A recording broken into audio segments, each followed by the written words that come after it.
Hello guys, welcome to the channel. This is the story about what if Naruto was the Jinchuuriki of 9 Bijuu x Highschool DxD Part 8. Before I start the video, please subscribe the channel for more fanfiction video and please share this video with your friends. This story was written by Havoc Tear. With any more interception, let's start the video. Mount Olympus. The 12 Olympians watched as the devils of the biblical faction attempted to ambush the sage in his steadfast defense.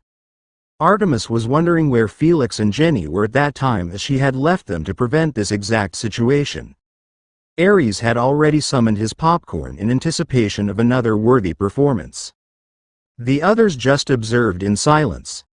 The reveal that the dragon had survived and now fought alongside the sage against his former allies was surprisingly overlooked. Though the revealed prank on the leader of the devils caused Apollo and Hermes to burst into a fit of giggles. Most the goddesses, however, gave a contemplative look to their male counterparts, earning uneasy shuffling from them. The arrival of the other forces drew the attention of all. The seriousness on Zeus's face would have scared most, as it was clear that this sage now had a significant amount of backing. Though, spotting his daughter's 2 hunters at his side did ease his concerns somewhat. The arrival of enemy forces proved beneficial to gauge the forming alliance's effectiveness in combat. Witnessing the sage's power up for the first time earned widened eyes from all, none more than Demeter, as she can feel her domains resonate with it. Artemis too could feel the soothing nature of the power, just like before atop that rooftop. Hearing the angels' discussion, Zeus nodded, as it seemed like he too would benefit from the sage's blessing, as they had dubbed it. Many of his foes, however, would suffer against it like a curse, as they are not of nature like his lightning and air. Though, his brother Poseidon would too, something to think on later. Ares cheered aloud as the sage led the charge, slicing a bloody path through the posers and the weak, perfectly ignoring his own children being cut down. They had his respect for joining this battle, but they fell doing what they believed and were foolish enough to challenge the strong. Artemis, however, was smirking, watching her hunters support the sage from a distance with perfect accuracy and even gaining the acknowledgement from the man directly. Though she did facepalm briefly when that monkey sage attempted to use nature against a superior sage of nature itself. Whoever trained him must have skipped that lesson. Apollo showed interest in the devil healer, her augmented power from the sage crossing the boundaries of her race and healed indiscriminately with no hesitation. Perhaps he could offer her training at least, maybe if she impresses him, a blessing may be in order too. Athena watched intently as the sage battled against the descendant of the legendary King Arthur. The sage had been clearly on the defensive whilst assessing his opponent's level of ability, while the king's descendant was attempting to end this quickly. Though, she idly took note of those nature orbs and the ability to disintegrate the bonds between atoms and molecules of whatever they come into contact with. A frightening weapon that few could resist, let alone counter or replicate so thoroughly.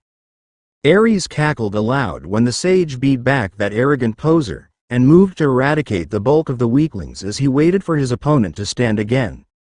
The disrespect was thick with that one. The defense of the healer and maiden earned the twins' respect a bit more than most, however the save of the church's swordsman was a defining moment for the room at large.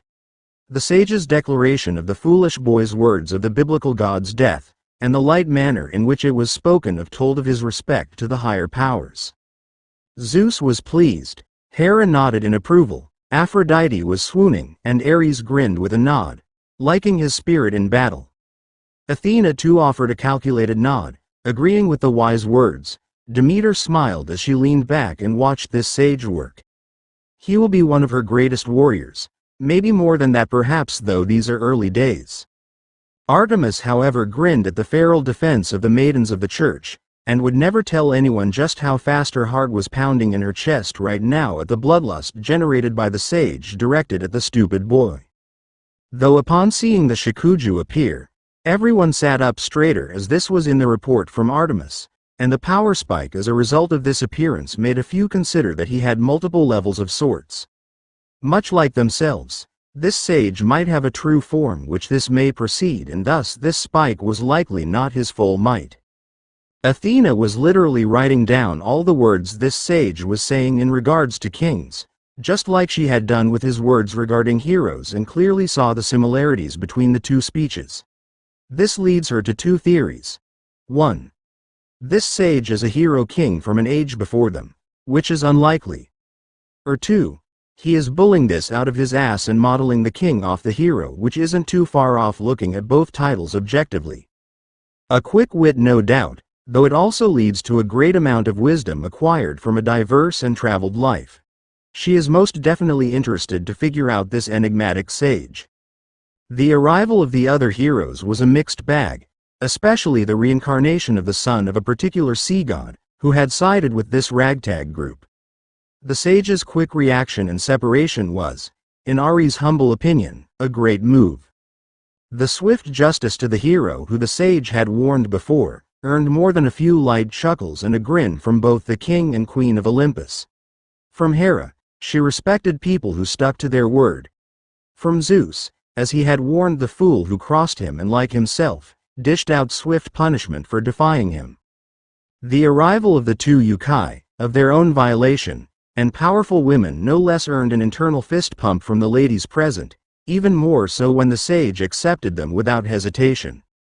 The opening shot from the human side showed of their own confidence in their victory, whereas the more careful approach from the sage's group showed their experience in battle. The retaliatory blast of white flames caught even Hephaestus's attention, Hestia's too, surprised at the level of heat those three could create on which short notice. The deflection of the human counterattack calmed many concerns, though the following power-up from the sage, then his swift strike against the human, made many blink, having missed it. Apollo whistled at the speed, glancing to his little brother Hermes, who nodded in agreement. Amazement of the sage's opening slash that near enough sliced the hill in half with a single swing confirmed for all that this sage was no longer on the defense. Athena watched carefully the use of the spear. As an avid user herself, however, it was clear that this human was simply not fast enough to deal with the sage and likely would have lost were it not for the spear's own automatic defense. All noticed the spreading of those unique long knives, then watched as the sage placed one into his mouth, though again his words caused more than a few raised brows. Dinoces, especially when he mentioned coming across madmen, both the common delusion types and the incredibly dangerous brilliant that he himself would normally step into to deal with. Those are no jokes. Zeus had to hand it to this sage. Taking responsibility to deal with the numerous world-ending weapons and keeping them out of the irresponsible is a noble goal, however, it also makes him even more of a threat. Perhaps he should offer to keep them safe. If the sage accepts, then an agreement between them would be fruitful. Aphrodite made sure to take a picture of the sage in his battle pose, his king's sword, his own tanto, and mouth holding a third knife. His fierceness paired with his feral look was something she'll dream about for the next century. Again, she wasn't alone, as Demeter was now planning to definitely draw him in. The goddess of lust squealed at the arrival of 5 identical, independently thinking, and autonomous solid clones as her mind went down the adulterous path immediately. The implications of such an ability were unexplored until now. Her fellow Olympians had their own versions of thoughts regarding this ability. Athena figured she might get an actually stimulating conversation or read even more knowledge and faster. Ares thought of the sparring application. Maybe make a team of himself of total badasses. Oh, maybe start a war against himself and truly take combat to the next level. Hermes thought on how much more work he could get done. For the reader's sanity, Apollo was skipped. The others withheld their judgment for now. Watching the sage and his clones teleport around beyond the speed of even Apollo's chariot was a startling sight, even more so when the first wave attacked and was blasted to bits. Though many eyes widened as before that counterattack had finished, the second wave of clones had already got into striking range. A masterclass of high-speed combat and timing, Athena would acknowledge that. The intervention of the white dragon earned a boo from the god of war, who was not pouting as he was thoroughly enjoying this sage pick apart his foe. It was a one-on-one, respect the rules of the duel man. Ares, along with the others, were surprised by the sudden attack by the sage, teleporting above the dragon and the wind, fire slash that knocked his opponents into the ground. None of them were prepared for the attack the sage prepared, unable to fully understand its nature at first, but it was Hephaestus who realized first, claiming electromagnetism. The destruction wasn't as flashy as one might think from such a dangerous-looking attack, until Artemis gasped at it. Without thinking, she overlaid the electromagnetic spectrum atop it, and now the others were stunned at the display. Zeus wondered if he could pull something like that off, having never really thought on exploring the entire spectrum of his lightning before. They watched the forming of what was being dubbed the Six-Path Pact, and now they knew that diplomatic relations were in the near future. That last part, however, was watching as the sage returned to the site of his attack and the devastation he wrought to the forest. This, however, was what solidified the Greek god's decision as they watched him not only repair what was lost, but regrow the trees and enrich them with pure life. After that, before Demeter could speak, Zeus did, saying, "This Six-Path Pact is something we cannot afford to ignore." Everyone nodded, understanding that, so the king looks to his older sister and continued, "Demeter, you will go with Artemis and a few of her hunters acting as guards, and offer an allied status between us and this new group. You know more about our problems in regards to nature, so I will leave the negotiations and fine print to you." Demeter simply nodded, already looking over her domains and their current state before making plans for the integration of the sage's power. Zeus looks to his daughter and offered, "Artemis, as you already have hunters there, I expect a report of that battle from them and in my temple before your departure." The auburn-haired woman nodded firmly, Artemis replying, "It will be done." Zeus adds after a brief moment of thought, "Only take 10 with you. The rest can be sent to Camp Half-Blood for the meantime and stay there until you get back." Again, the goddess of maidenhood confirmed the orders with a simple inclination of her head and pondered on exactly how to explain things to her hunters. They are not exactly fond of that camp, and this mission could last longer than most. Finally, Zeus turned to his fastest son and ordered, "Hermes, you are to head to the Shinto pantheon and request our admittance to this gathering. Go through whatever channels you must, but get us a seat at that table." Hermes nodded and vanished immediately. There was no telling what was needed, so best to start as soon as possible.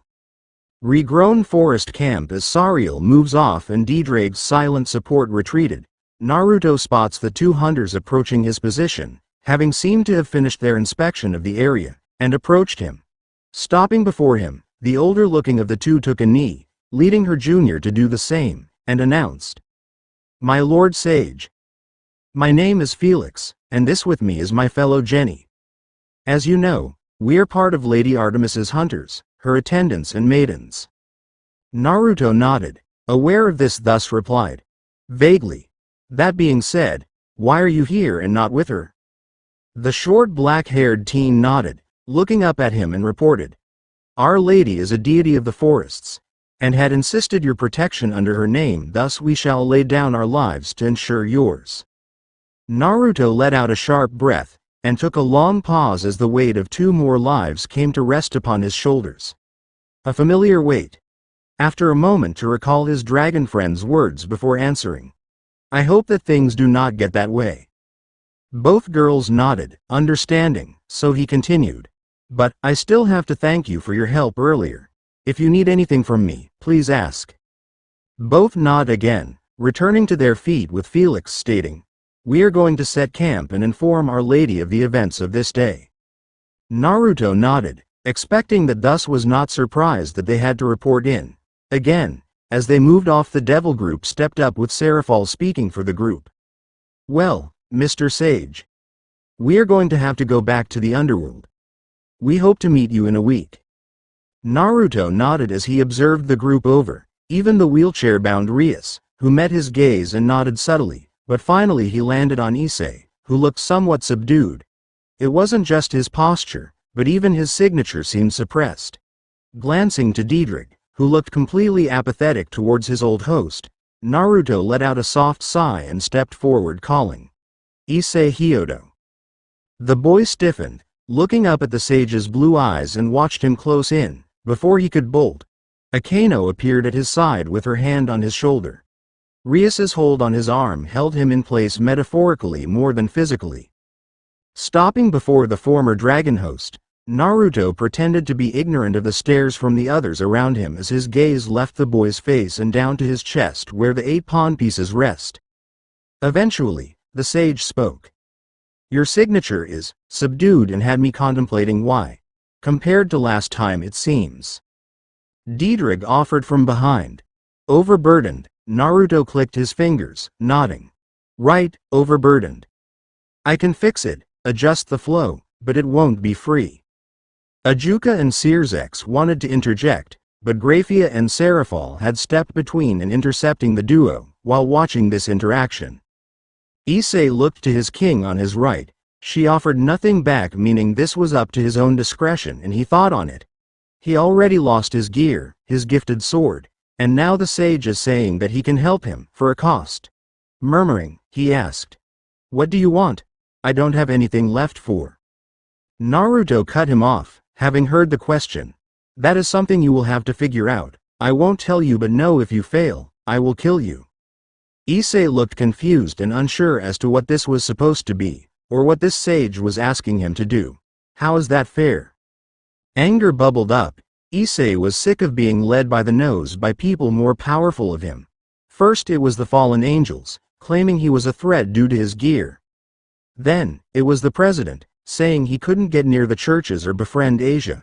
And now this damn sage is telling him to do something that he wouldn't tell him what was. Growling, he shouted. How is that fair?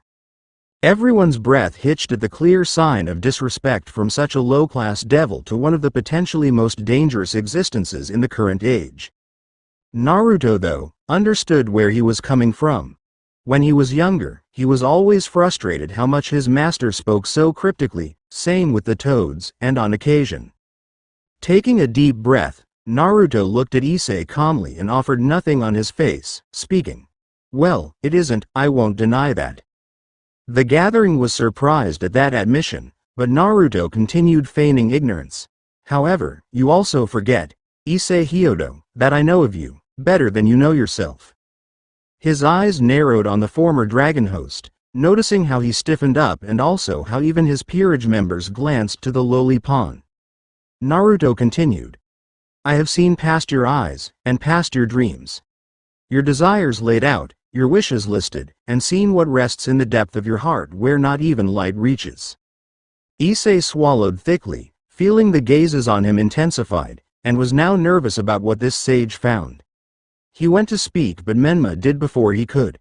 That is the basis as to why I took Diedrich from you. I know you, Issei Hyodo, better than anyone else.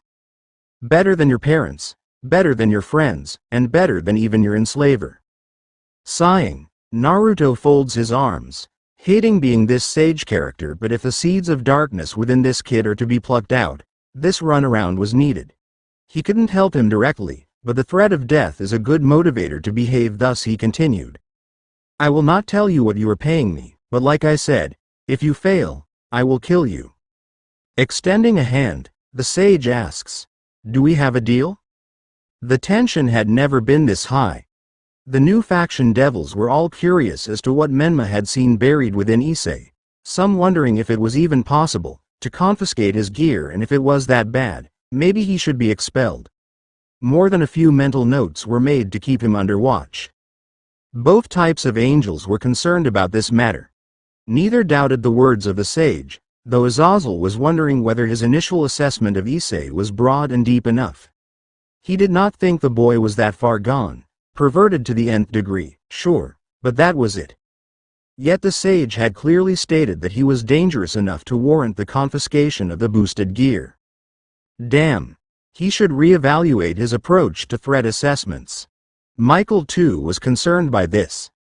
Heaven's own assessment of the current Red Dragon Emperor was not all that thorough at the moment, just that it had been put into a boy here in Japan and had been claimed by the devils. Perhaps they have relied upon the system far too much, and now its processes are to blame for this.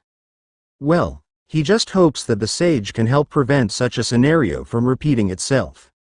Yasaka's eyes narrowed on the boy in question. Based on what the sage is saying, then that boy likely would have become a world-ending threat, giving a few decades and an opportunity. Her limited knowledge on the young devil means she can't really say much else, and she just hopes she can protect her daughter from its influence. Kuroka stared blankly at the boy from her place in the lower branch of one of the trees, but if you looked at her back, her tails were swaying rather aggressively. To think, someone so close to her Chiron was such a character. She should tear him apart right now before her baby sister is infected by his darkness. The two hunters were not surprised that a boy was judged that way. If the sage said it, then it is true, as according to their lady, the sage's words are to be treated as her own. Perhaps killing him would serve the world better. Sighing again, Naruto walked off stating, "Fine, think on it." Rias called out, stopping him. "Menma." Naruto glanced back at her, lip twitching at the name usage, and she continued. Can we stay here and become your students?" "Students?" Naruto asked, bewildered, and the Gremory peerage all nodded, Kiba stepping forward and saying, "Your swordsmanship is leagues above my own. I really need to get stronger to protect my precious people and become a true knight." Naruto did detect the lie within that sentence and the very familiar festering darkness of an Avenger buried deep. Oh boy. This kid's got major Uchiha vibes coming off. Next it was Kaneko who stepped forward, stating, "You know good senjutsu. I want to learn it too." Naruto nodded, expecting that one. Then his eyes shifted to the Priestess of Lightning. She looked back at him for a moment before waving him off, stating, "I am a lightning user. You can't."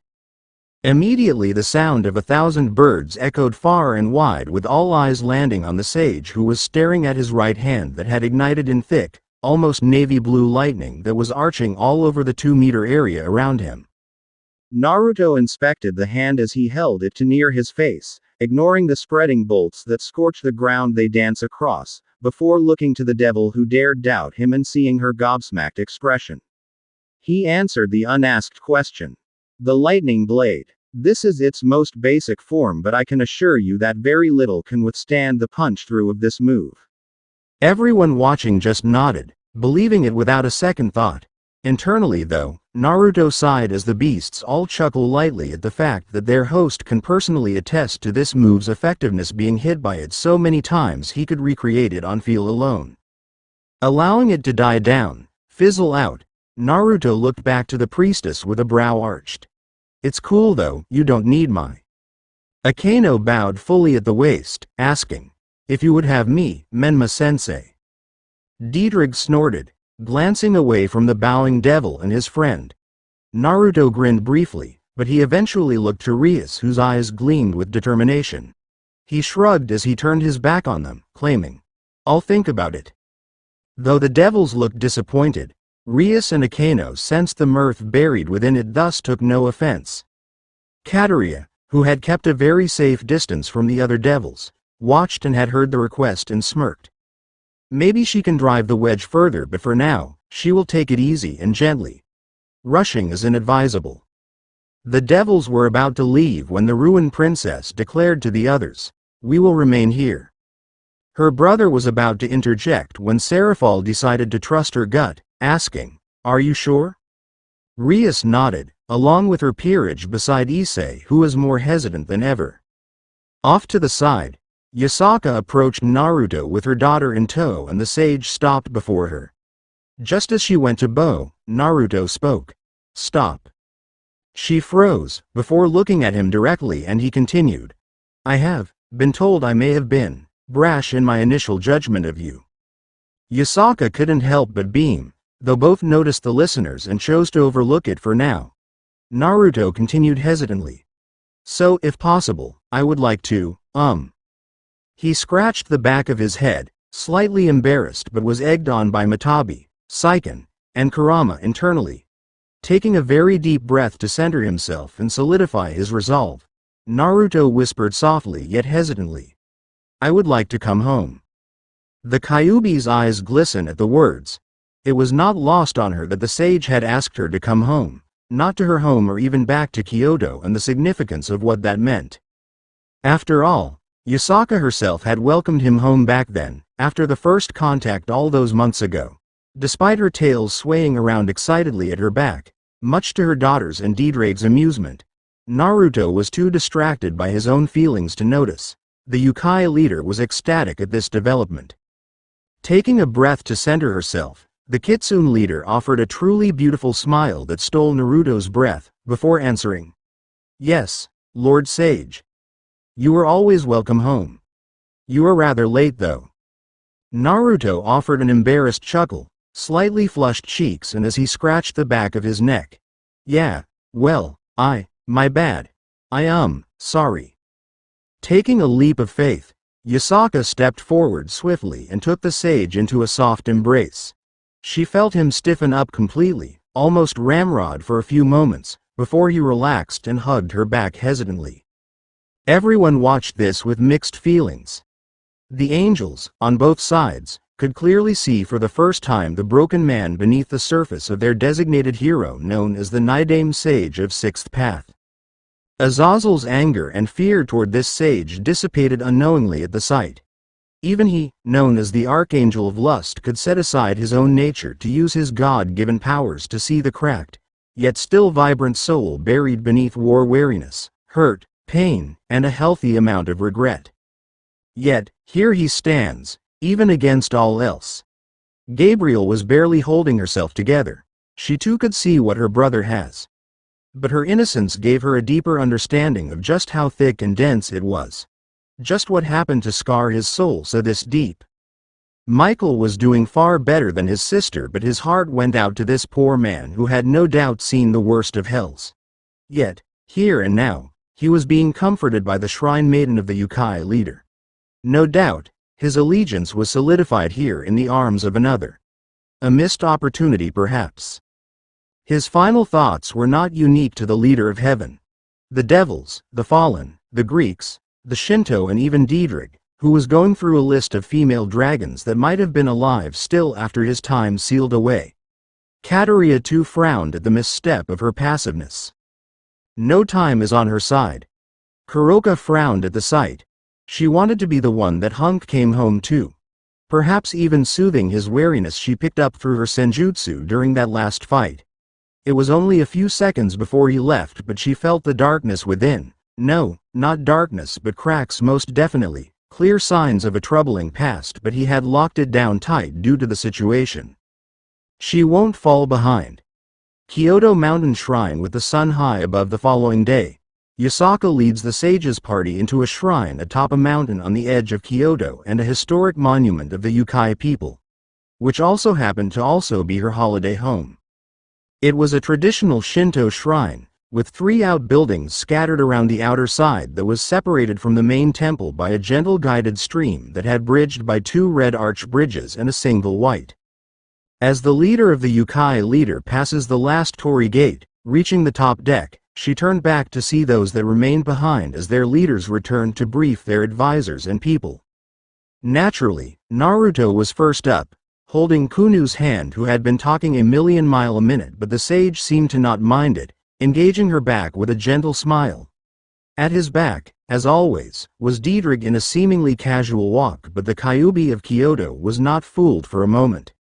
Next was his Greek guard, hunters of Artemis, Felix and Jenny. They too moved deliberate steps and studied the area they were moving through. They appeared unarmed, but none dared think they were defenseless. Next was the devil Kateria Leviathan and the rogue Kuroka. Both were sticking close to Naruto, never getting too far to no doubt prevent the new faction's attempts to capture them both. After all, the new faction standing with the sage is already pretty bad, and they likely do not want to lose anymore, as it will likely lead to him becoming hostile on sight. Next up was the Gremory peerage. All of them, including a troubled bishop known as Gaspar Vladi. Rias Gremory, the king of the peerage, floated by her wings until the flat ground was beneath her. She summoned her wheelchair, and plopped down gracefully, having practiced it. Asia took up pushing it without hesitation. Sariel and her team were next, far more subdued but not beaten and hopeful for the second coming in the form of the sage. Zenobia seems to be spearheading their group spiritually at least, and Irina seemed to be far more devoted than ever. She will overcome this challenge. The last two up were the two most suspicious, at least to Yasaka, was the second in command of the Gregory, Benamune. A 10-wing fallen with a far calmer demeanor than most. The last was none other than Gabriel, who was chatting rather amicably with the previously mentioned Benamune. Yasaka suspected that these two were likely her biggest threat to her hold on the sage. Sure, the Devil's Hands had presented the crippled heiress and the old faction likely had thrown that Leviathan in as a sacrifice. No guarantee she is in on it or a real threat as of yet.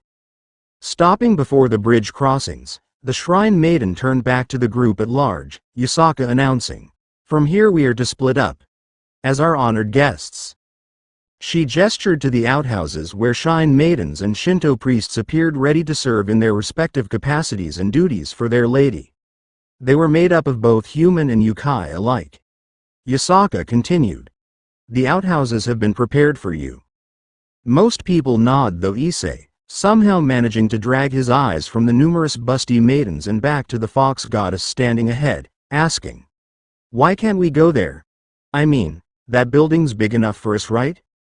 Thankfully his peerage's queen was able to explain, Akeno answering, "Because, Issei-san, beyond that bridge is considered holy land to the Shinto pantheon. Remember how you felt in the church?" Upon seeing his nod, she continued, "Think that but tripled and instead of the feeling of dread and tingling, you will burn up completely with you feeling it slowly consume your." Issei bellowed, cutting off the blushing hybrid shrine maiden. I get it, don't cross it." Zenobia raised her hand, asking, "What about us?" Yasaka nodded, replying, "I am sorry, Exorcist Chan, but only those associated with the Shinto are given permission to cross over here." Irina raises her hand before pointing to the two hunters of Artemis, asking, "What about them? They belong to the Greek pantheon, right?" Yasaka nodded along with said hunters, the Kyuubi explained. Under normal circumstances they too would be forced into the outhouses, however there is an exemption for them at current. She did not look too happy about it, if her side eye at them was anything to go by. Yasaka continued after that. "Normally none of you would be allowed beyond the gates, however these are extraneous circumstances and so while you are within these grounds, no blood shall be spilled." Everyone nodded, so she continued. "This is neutral territory and as such, all teleportation has been forbidden and will not work so please keep that in mind. If you need anything, the staff are always on call around the clock." Kiba raised his hand, and upon her nod, he looks to Naruto and asks, "Is there a place where we can train with you, Menma?" Naruto looks to Yasaka who thought on that for a moment. After some contemplation, she offered, "I believe the main gardens are suitable for light sparring but no magic please." Naruto nodded looking back to the Gremory Knight, stating, "Once we get some rest and settled in, we can get some training in." Kiba nodded, satisfied. Rias was next to raise a hand, asking her question when gestured to. "Is there a way to contact you or Menma as we can't enter the main shrine? Like for meals and the like?" Yasaka nodded, gesturing to the largest of the outhouses and explained, "The food hall is in that building. We all shall dine there. Incidentally, the main garden is behind it too so I suspect most our time will be within it." This got nods from all around so Yasaka turned to Naruto and asked, "If you would please follow after me." Naruto nodded and followed Yasaka over the bridge and as he passed through, he felt a tingle over his body, spreading from his seal, and briefly all saw the astral form of none other than the Shinigami appear beside him but it was gone before most got a good look at it. Subsequently, they thought it was a trick of the light but three knew better. Sariel, Akeno, and Gabriel all knew what that meant and who it was. The sage's patron was none other than the Shinigami. Akeno, upon noticing this, was now so glad that Rias's attempt at resurrecting Menma into her peerage had failed. Earning the death god's wrath would be nothing but a mistake and ensure a fate far worse than death for all those connected to her. Gabriel was slightly more concerned now for the future of her kind. Sariel, however, was of the opposite mind. This just told her that this sage was exactly what heaven needed with that level of verification. Her Shinto counterpart is not one to make rash decisions, nor is a poor judge of character. DxD drew all their attention though, calling out to the sage, "A little help here." Naruto turned back to see the dragon being prevented from crossing by a barely noticeable barrier. He suspected that his friend could break it, but that would cause a new host of issues on top of everything else. As he approached the dragon in human form, he mumbles, "I guess it can't be helped." DxD sighed as he understood and too wanted to keep this under wraps, but not angering every god he came across was a part of his attempt at changing himself. His new change of leaf and all that. Naruto recrossed the bridge and stood beside the dragon, drawing all eyes on him, before holding out his fist and nodding, "Ready." DxD nodded, placing his fist against his friend's before replying, "This is going to be weird, isn't it?" Naruto smirked, replying, "You know it." Chuckling, DxD nodded as his form began to glow green and lose cohesion, but managed to say, "Call me when you need me." As he finishes, the swirling emerald energy flows over the sage and reflows back into his body. Naruto's form glowed green slightly before the energy settled back into the sealed space, and he takes a few breaths to aid in this process. Reopening his eyes, Naruto's eyes were briefly a glowing green reptilian before it all died down and returned to his normal blue, then they returned to normal. Flexing his fist slightly, shaking off the tingle of dragon magic through his coils, Naruto looks around at the gobsmacked faces of everyone inside. Figured. He turned back and crossed over the bridge again, and the moment he felt someone about to ask him the question on everyone's lip, Naruto states firmly, "No, I will not tell you. Drop it." The sound of mouths shutting echoed as he approached the still in awe adult golden-haired Kyuubi, the sage asking, "Can we go now? I am tired and hungry." Underworld, the Devil Council meeting had been called for midday. The four Satans had gathered first, and now they stand before the group of 34 house representatives of the remaining pillars. Finally, Sirzek spoke. "There has been a development in regard to Menma Maelstrom, and it has grown into a political crisis." Seeing their unease, Serafal explained further. "Yesterday evening, we came into contact with the rogue Gremory Rook, known as Menma Maelstrom, at Ko Academy, and confronted him directly with all four of us." Seeing the nods, a few glances over each blank-faced Satan as the former Cetri continued. However, he was backed up by Heaven, the Grigori, the Shinto, the Yukai, and even the Greek pantheon. That definitely got the attention of all. Many dropped jaws, others in cold sweat, and a few shared glances. Sirzek chimed up. "The old faction also has better relations with the new pact that has since formed." Zekrom Bael jumped up, snarling, "You cannot be serious." Serafal replied, "We are." Sirzek continued from his friend seamlessly. "I was there when Kateria Leviathan proposed a deal with Menma." Zekrom growled. "Which was?" Sirzek shook his head when Lord Agaras spoke up. "This pact, are we a part of it?" Serafal nodded, stating, "Yes. There is an official meeting in a week. All 6 factions are attending to outline the pact going forward. We too shall be attending." Earning the nod from the Lord when the head of the Phoenix family stood up and asked, "Then, who will attend this conference and what is its goal?" This was an expected question to be sure, though the asker was the surprise, and the four Satans glanced between one another wondering who was going to answer that. Finally, Ajuka, Falbium, and Serafal all looked to Sirzek, who grumbled, "Fine." Clearing his throat, gaining the council's attention, Sirzek informs them, "From what we have gathered, both types of angels have their own designs for him, and even the old Satan faction has a need for him." Zekrom bellowed, "Unacceptable." A chorus of cheers of agreement with that statement. The redhead leader raised a hand and some fell silent, so Sirzek briefed. "We are in agreement thus. As such, we will be attending with a reasonable showing.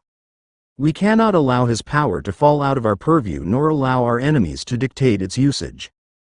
Gaining many nods of agreement, though Zekrom asked, "What are these powers exactly? We know he is sage, but not what he commands." Ajuka answered that one.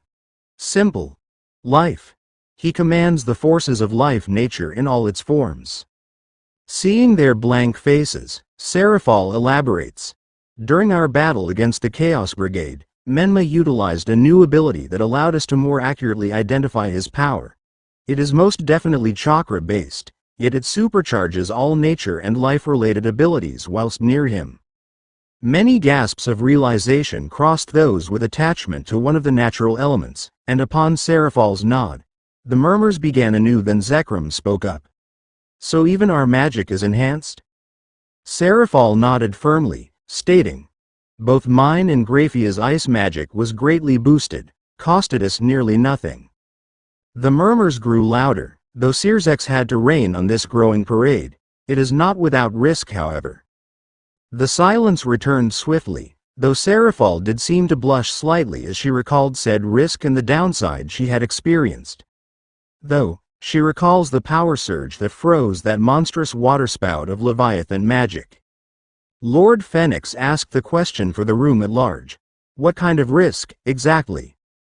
He was one of the few present currently planning to try and approach the sage if his power can boost his clan's flames beyond their current capacity. Sirzex replied simply, magic overcharge and overflow. Many raised brows and were more than a little curious about it, so Ajuka explained it. The short of it, the power of the sage, dubbed the sage's blessing by the angels, reacts to anything nature related and thus reacts by enhances density, replenishment, and efficiency. The whole council gasped at this revelation, but the Satan continued.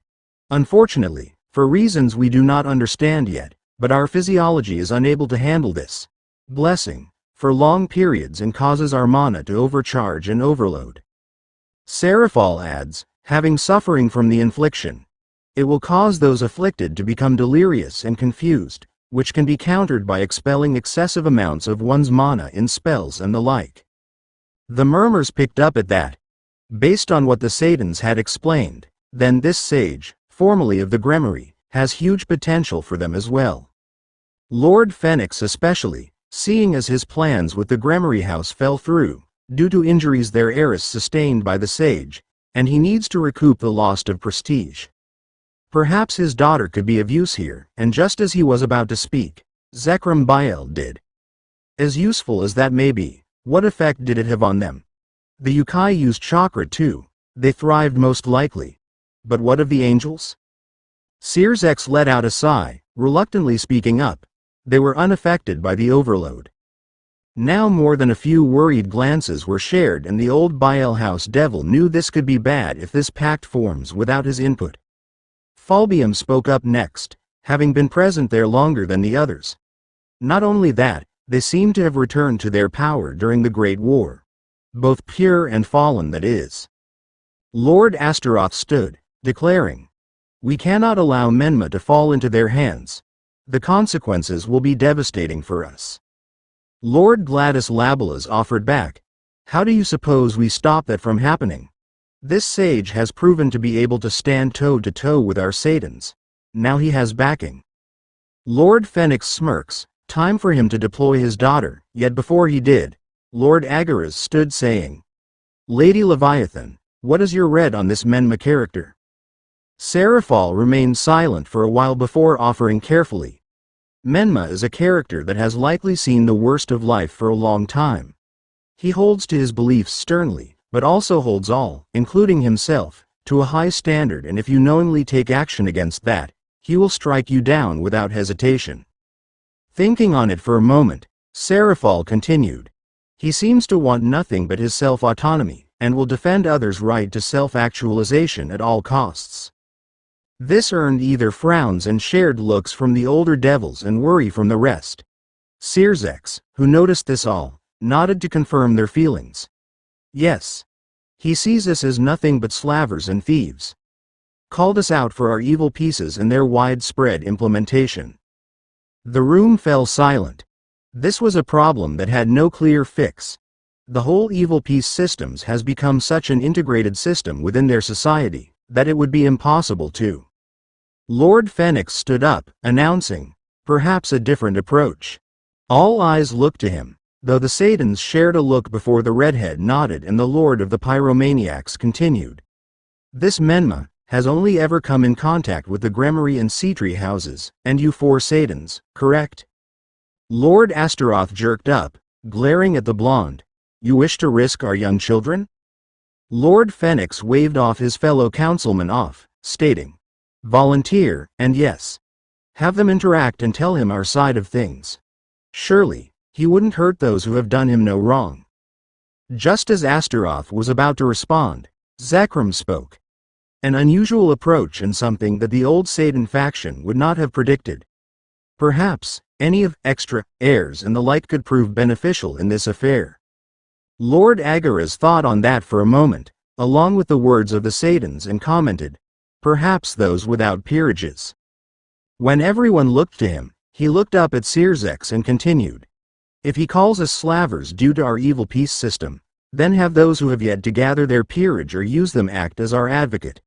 He may be more receptive that way. Again, the Satans share looks before nodding, Seraphal answering. That sounds reasonable.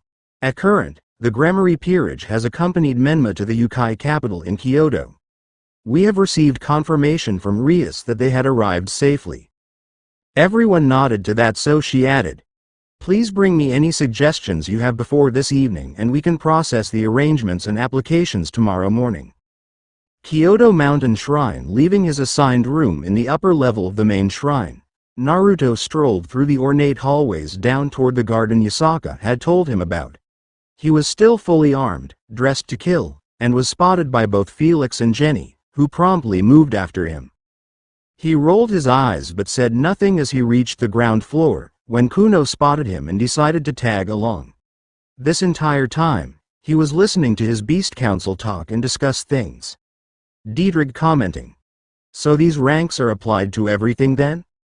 Son Goku nodded sagely, replying.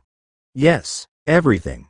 From the lowest threat rank of civilian baby F all the way to calamity class triple S rank. The red-scaled dragon nodded, understanding that and replying. Sounds complicated. We only have a power rating put forward by the biblical god before his death. I don't have the specifics though. Kakuo asked. Where would you rank on this rating? Seeing as your gear was capable of slaying these gods. Dietrich shrugged. At least that is what the others assumed his action was, as the lizard was curled around himself, wings tucked on, as he spoke. No idea. I was sealed before it was established. Though, a few of my welders have made it to the top 50 previously. Yuki chimed in, commenting. We should see if there is a way to measure ourselves against it.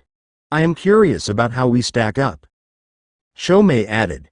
Indeed, though, skill was not mentioned. Dietrich nodded to that, commenting. Exactly. I, like most, never considered that as a deciding factor. I was powerful enough to deal with most things that challenged me and caused me to grow arrogant and conceited. It was my undoing. Son Goku and Yuki both glanced to Kurama, who was pretending to sleep but could sense their gazes on him, and huffed. Slowly, his scarlet eyes part and glare at his younger brothers and states. Do you want me to show you the difference between us again? Before they could get into a scrap, Naruto added his few ryo, from leaning against Matabi's paws. From what we've gathered thus far, those guys who tried to stop us are considered the top dogs within the slavers, right? Dietrich nodded, confirming that, so Naruto continued. His raw power output isn't bad, he'd handle the 5 cages. So maybe double S rank? The beasts in the know all thought on that for a few silent moments. Yuki broke it. His power destroys everything. That is the only reason I think he would win though. The others nod to that, but Son Goku nods. If we consider it a bloodline, then yes, he would be double S rank, natural disaster level threat. The others all agree to that when Dietrich asks, then, what is your rank? He looks to Naruto, who shrugged casually, offering, last time I snagged a bingo book it was. Kurama announced for his container. Double S rank calamity class threat. The same rank as myself. Before Naruto could correct him, Matabi spoke up, whispering to her favorite human. They're trying to get your attention, Naru-kun. Looking up, Naruto blinked as he was now back in the outside world and among the garden of the shrine with the young Kyuubi waving both hands in front of him. Blinking a second time, he tilts his head to the side and asks, "Sorry, Kuno. Did you say something?" Kuno pouted. The others in the large garden, many had spotted the sage heading and decided to check it out, were wondering if he was being serious. The little Kyuubi nodded and asked, Mr. Sage. Can you teach me that wind trick? The one you made Okasama's flames stronger? Naruto looked around, finding himself in the center of the garden with flower beds all around the edges of the grassy field he was on. Must have walked out here on his way towards the line of 4 sakura petals near the covered decking beside the koi pond. Most the others were there, especially those wanting to train with him like Kiba and Akeno. Though, Kuroka is remaining close but out of sight of the other cat girl. Looking back to the kit, Naruto knelt to her level and asked, "What nature is your chakra?" Every yokai in hearing range blinked at that, Kaneko too, and looked at the sage confused by the wording. Kuno was especially confused. Her scrunched up face was adorable and Naruto had to fight his and Matabi's urges to smother the girl to death, and Kurama's demand to pet the kid and give her the world. Sighing after regaining his composure, Naruto reached into his equipment pouch, beneath his haori, and began to rummage around. It has been quite a long time since he's needed them, so it took him a little time. Feeling what he was looking for, he pulled out what appeared to be sheets of paper, 5 of them, and smiled. "Glad I still have them." Nodding to himself, the sage looks to the kitsune who was eyeing up the papers in his hand as he asks, "Kuno-chan." Gaining the kit's attention as he calmly just sits in the grass, the others all gathering around while the yokai princess sat before him gracefully. Naruto continued, "You know how to channel and flow your chakra, right?"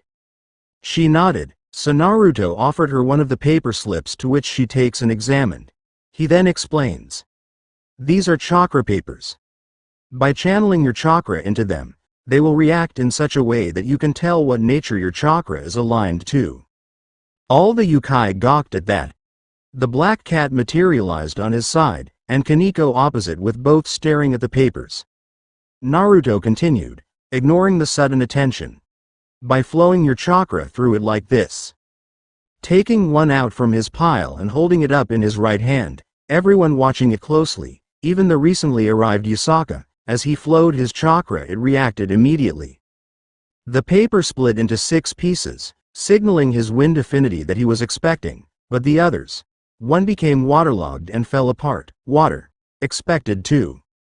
The next, crinkled into a small pellet, lightning. Next, crumbled to dust, earth. This was followed by one burning up in bright blue flames. One flowed to a solid white, with the last one beside falling a dark purple. Kurama supplied helpfully. Yin, yang release. Naruto nodded dumbly as he muttered, "Oh, so now I have all 7 natures now, huh?" The Bijuu all scoff, Shukaku adding, "You have magnet release too, not just from me either." Matabi chirped happily, "I boosted your fire affinity, no need to thank me." She giggled at the end, when Son Goku spoke up, "Lava release from me." Kakuo added, "Steam from me, though you are untrained in it, so I do it for you." Son Goku nodded along to that as Saiken informs, "Acid from me. You never needed it, so I never said anything." Chomei reminds, "You already have wind, but you have my wings too." Sighing, Naruto nodded to them, although this broke everyone else from their shock as they look at him for an explanation. One he provides, "Well, I am a special case as a 6-paths sage, but in order. My primary is wind, secondary of water." Everyone nods, the yokai paying rapt attention. Naruto continued, "Third was lightning, which was unexpected, I admit, seeing as my primary is its opposite." This was news to group at large. None opposed it, but it did clear things up for a certain hybrid priestess of his choice of attacks. Naruto carried on. Fire was next, and its color indicates a high degree of affinity towards it. Any questions? Kuroka, who had shifted back to her human form, raised a hand and Naruto nodded, so she pointed to the last two, the black and white, and asked, "What about those two?" Naruto sighed, before answering, "These," picking up the said pieces and staring at them hard as he continued. "These are the reason for my title. A pair of chakra natures that is rare to know of, even rarer to see, and nearly impossible to master. Most people with either will only ever subconsciously use them in combination with other things and not directly." He looks to the devil, Yukai hybrid directly and announced, "These two represent what most know as light and dark. For me, as a sage however, they're yin and yang." None knew what to say, but Kuroka was certain that her throat had never been this dry. As she swallowed spit, Naruto looked to see that Yasaka and a few of the Yukai servants had gathered with the shrine maiden, joining her daughter's side and observing the papers he now had in hand. He then looked to the kid and instructed, "Go ahead, Kuno-chan. Give it a go." Flooding the paper with as much chakra as she could, Kuno watches as the paper ignite in light blue flames before ripping through the center and split down the center. Naruto smirked, nodding his approval, saying, "Primary fire with a secondary in wind." That surprised everyone, as kitsune are well-known pyromaniacs with some known for their earth nature atop that. Kuno though just looked at the sage, asking, Mr. Sage, can you teach me wind stuff, please?" Naruto went to speak but paused, closed his mouth and thought on it, arms crossed and looking up in thought. Will his techniques even work with their thinner chakra? What about the hand signs? Sharing this knowledge with others might not be the best idea. His predecessor did, and even if he raised to the level of a deity back home, he wasn't happy about what his ninchu had become. Who's to say it will stay within the Yukai people too? Even if he restricted this knowledge, all it would take is one slaver to capture one with the knowledge and boom, they'll take that too and raid whatever place has the rest. Can he risk it? A snort from within broke his trail of thoughts, Kurama speaking up. "Did I not tell you already that thinking isn't your style?" Naruto sighed, muttering, "Fine." Kuno perked up hearing him say that, and when Naruto looked to her he nodded and smiled but gestured to her mother, saying, "Only if your mother says you can and when we aren't busy." The chibi kitsune cheered loudly as the others smile at her when Kaneko raised a hand, drawing the sage's attention, and she asks, "Can I try?" Naruto looked down at his 3 remaining papers and pondered whether he should or not. He had no way of getting more, and these were mementos from when he was planning on teaching Kono and his friends on chakra natures the week before he left the village.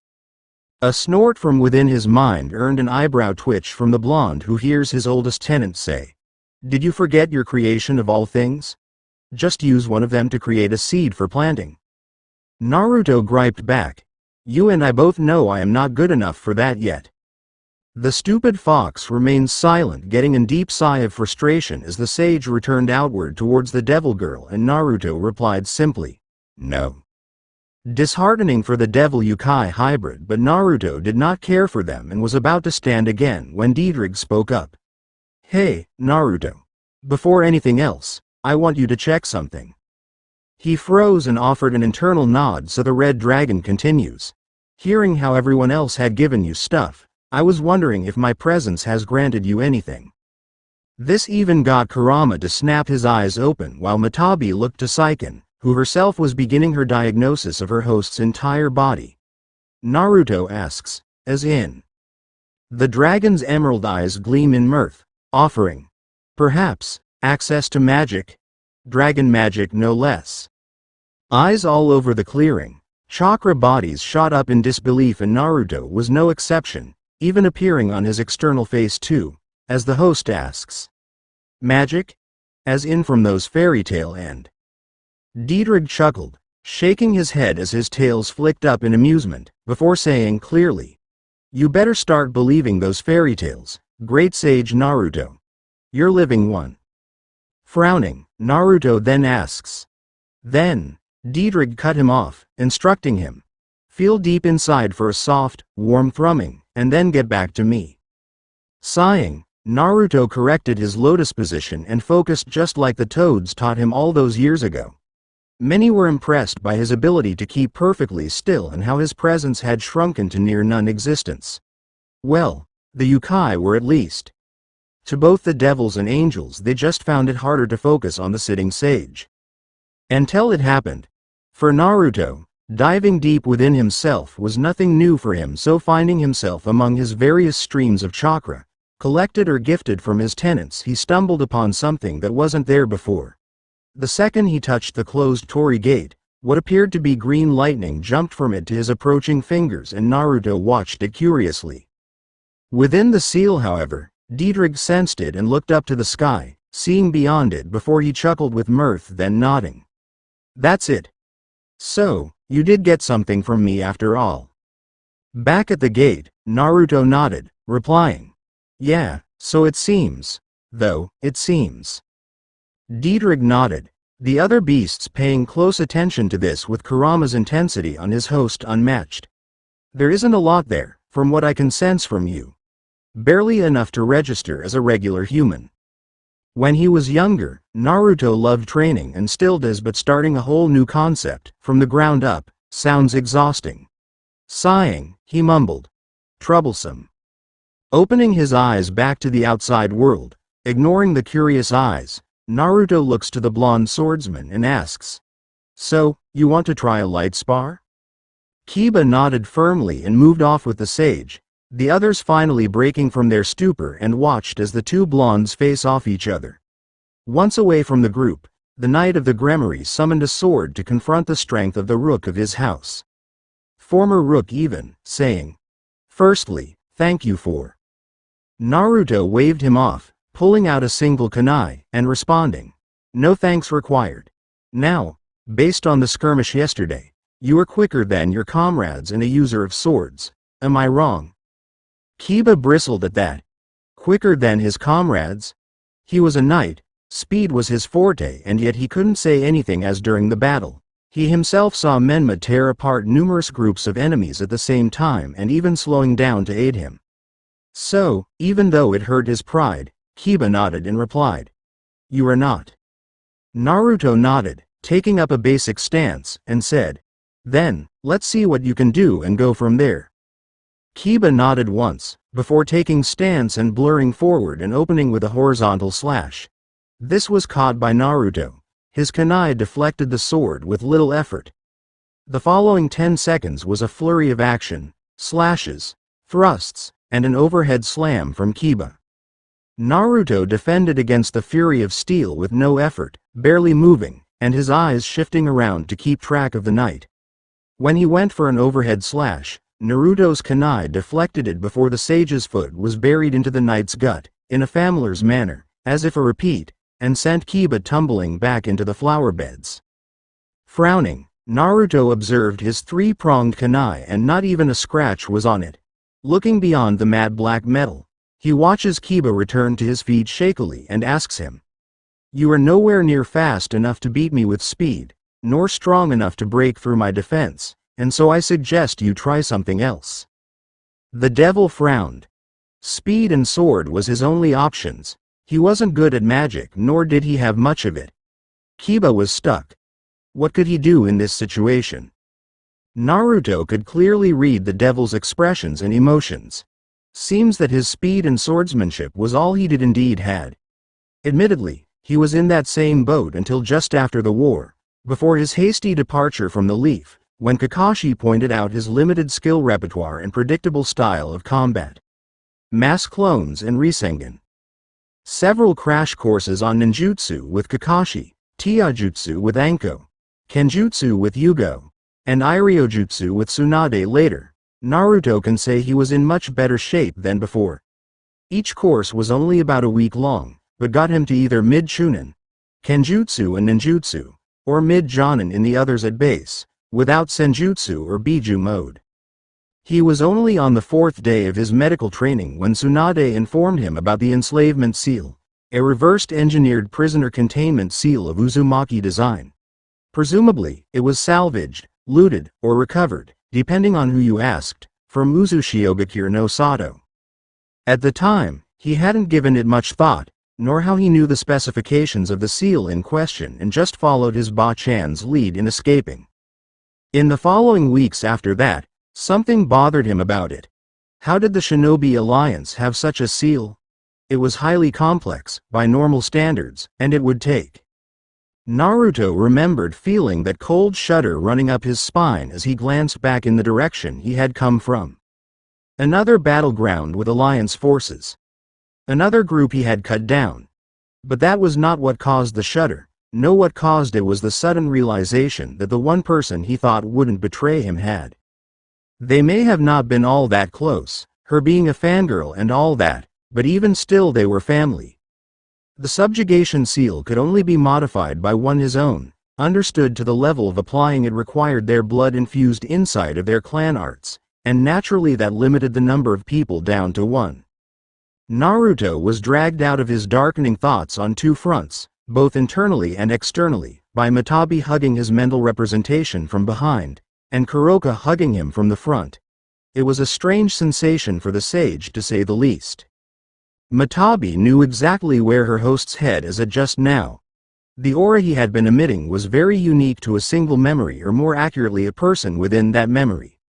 That person's actions had left a surprisingly powerful scar of betrayal for their role in all this. Kuroka on the other hand recognized the look the sage had after seeing the knight not retort to his assessment. It was subtle at first, but as the seconds ticked on, the darkness she saw on his psyche briefly during the fight with the heroes unexpected surfaced. It stunk of betrayal. Partly because she wanted to help, partly to stick it to the vixen, and partly because of understanding that pain, Kuroka moved swiftly and brought the sage into an embrace, something he seemed to respond to best, and without any of her normal sultry energy but actual care and affection. Much to everyone's surprise, the sage embraced her back, but unlike with Yasaka, he didn't cry or anything, just embraced her. However, only the Nekosho heard him mutter, "Thank you." Kyoto Mountain Shrine under the full moon. Naruto sat hidden among the foliage in the garden looking up at the twinkling stars and was just pondering things. He could sense one of the hunters nearby sticking close but at a respectful distance, no doubt sensing that he needed some alone time. Though, Naruto wasn't thinking about that but rather about his own feelings in recent history. Ever since coming to this world the others referred to as Earth. It is far different from what he is used to, more advanced than anything he saw in spring, towers that dwarf even the towers of rain, and yet the wars here are nowhere near as scarring as back home. Is it because they are more advanced? More civilized? Nah. Even shinobi drew the line when slaves are concerned. A pause as his face darkened, recalling that was dependent on the level of said shinobi. Those of the big five wouldn't, the minor seven might, and those not considered of note would. Hidden Frost was once one such village. Key word being, was, as it no longer exists. No, but those devils, new faction devils, are enslaving others to bring them into their ranks. Though, according to Rias, a member of said faction, it is only to boost their numbers, and her peerage backed her up in that. The look Kateria gave them suggested that certain information was being omitted. He will have to ask her for a fuller, albeit slightly biased, picture at some point. Sighing, Naruto realized he had been falling back into his old ways of helping others without reward again. Just like back home, even on the run, he smashed any slave rings he came across. Bandit raids he stumbled upon were broken up and camps blown apart, missing ninja cut down for the safety of others. Made the sage realize that the peace he had fought so hard for only existed in the 5 great nations. What a farce that was. Naruto's thoughts were broken up by the arrival of that cat, Kuroka her name was, and her approach that he watched, feigning obliviousness until she reached him. He spoke up when she got within whisper range. "Can I help you, Kuroka-san?" If Kuroka was surprised at being detected, she didn't show it as she transformed into her human form and sat with the sage silently for a moment. Matching his gaze, she too looked up at the stars above that twinkle brightly and oblivious to their earthly issues. For a moment, even her twin tails fall still as she asks, "Who betrayed you?" If Naruto was surprised, he did not show with practiced ease. Instead, he maintained his stiff posture for a moment, before asking himself, "Why does it matter? Nothing you can do about it. Nothing either of us can." Kuroka's hazel golden cat eyes glistened as they turned to the form of the sage and studied his form. At first, she would admit that he was only a means to an end, and when she had heard he had hurt her sister, she wanted to tear him apart.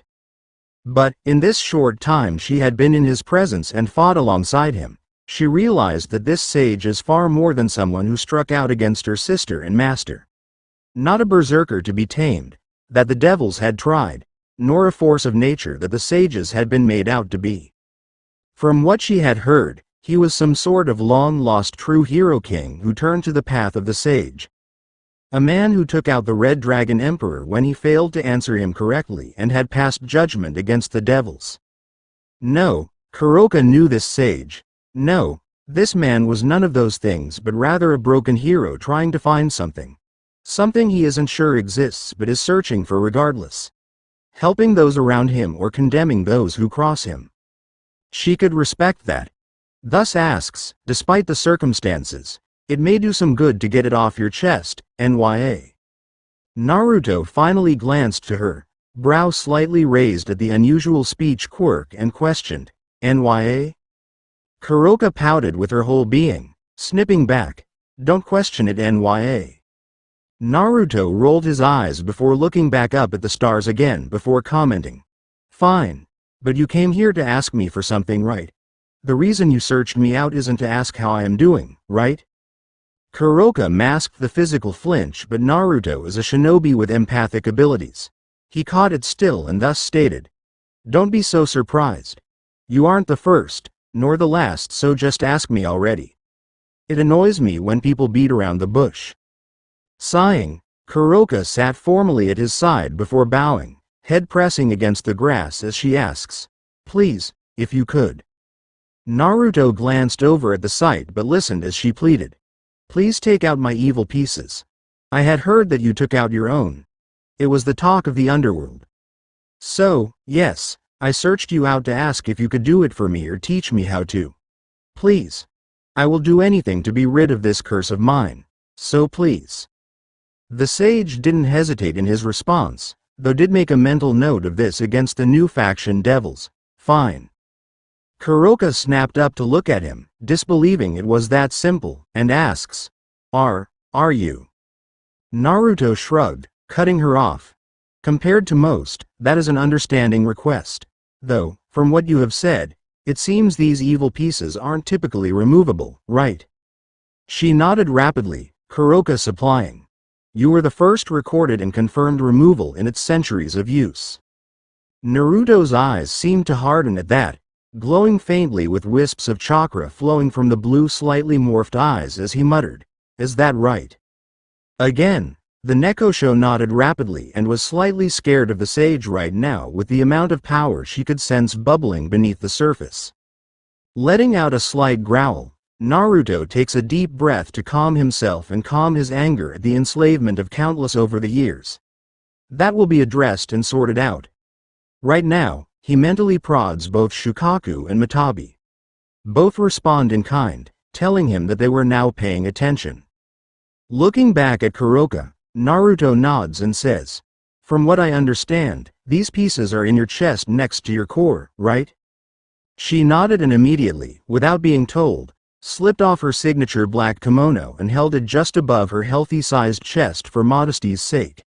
Idly, though, Kuroka was surprised at the sage's high level of self-control and not even stumbling or flustering at the sight of her flawless creamy skin or large chest. Most dream of glimpsing this much of her assets, others drool at the thought, and a few other may have had unfortunate accidents due to them. She was proud of her body, her two girls especially, yet the sage did not even hesitate at the sight. Maybe he swings the other way. Within Naruto's head, though things were chaotic, everyone had been awoken by the sudden rush of anger earlier, and the actions of Shukaku, Matabi and Seiken. The Six Tails had slammed her younger brother's head into the dirt after the tanuki made another inappropriate comment about the kitten's knockers.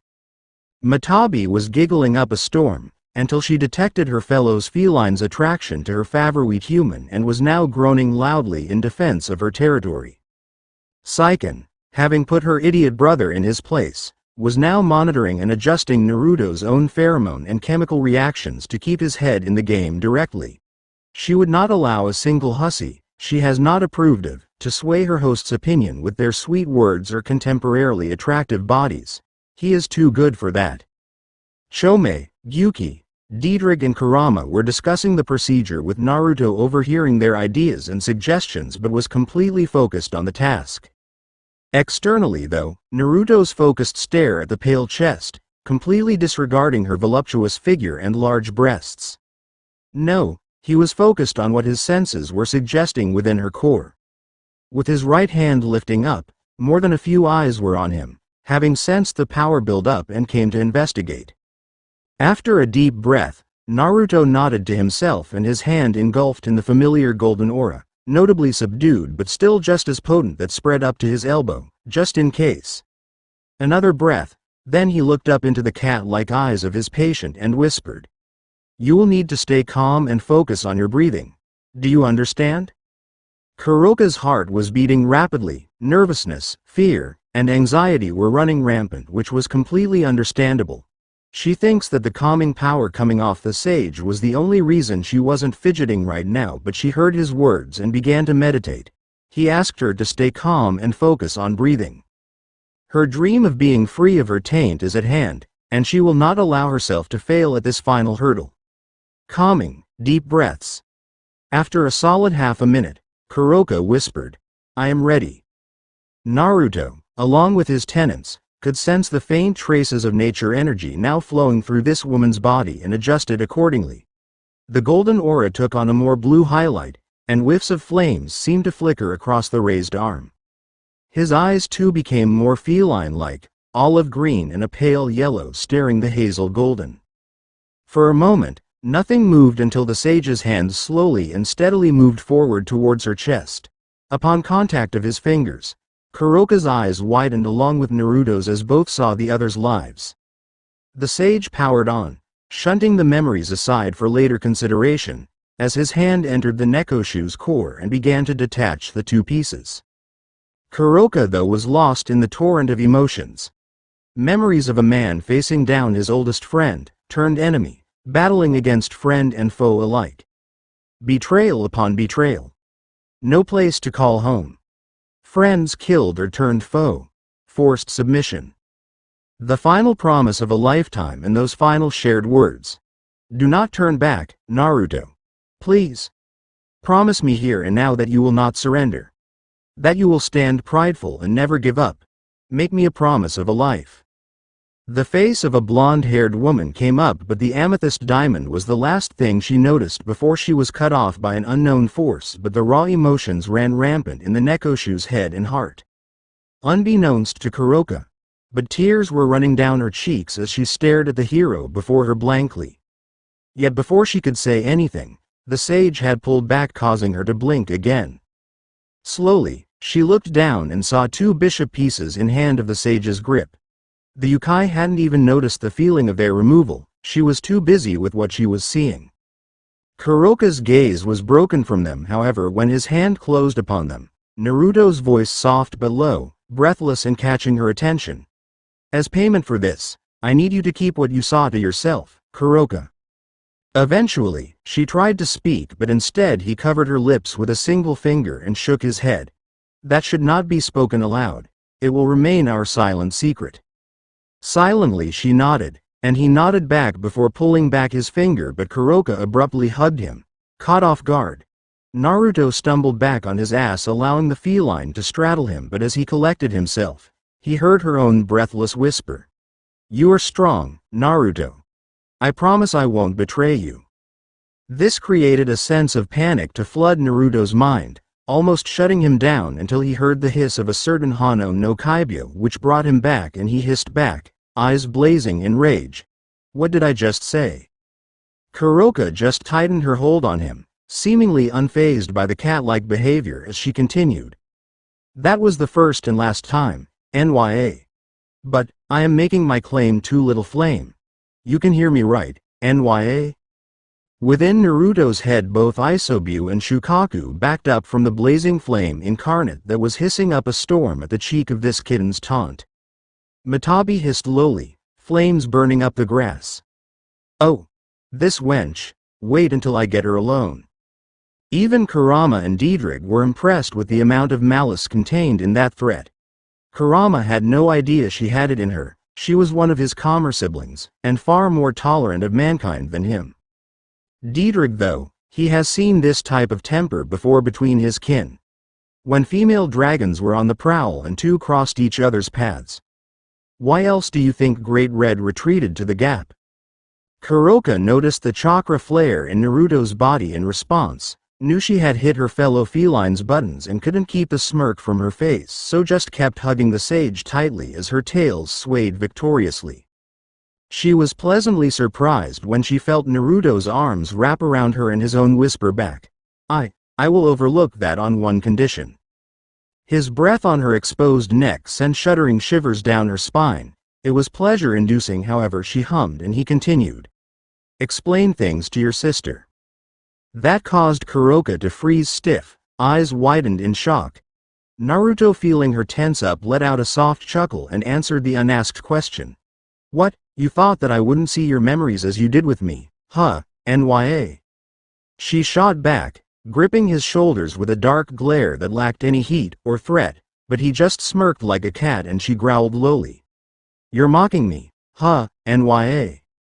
Naruto offered a shrug that lacked commitment, but pulled her back on subject. What will it be, Kuroka? The truth, or will we be having a very long, and no doubt heated discussion? When he emphasized heated, his eyes glowed brightly with green and yellow eyes that told Kuroka who we were exactly. She had no desire to talk with that particular cat right now, as she was no doubt furious. She would be if someone moved in on her turf so brazenly and then gloated about it. Sighing, the brunette cat nodded and grumbled. It is not that simple, Narian. She hates me. Brainwashed by those damn. Naruto, although initially surprised by the name she chose to address him with, cut in here. The slavers? Kuroka's ears perked up at that, and nodded before saying.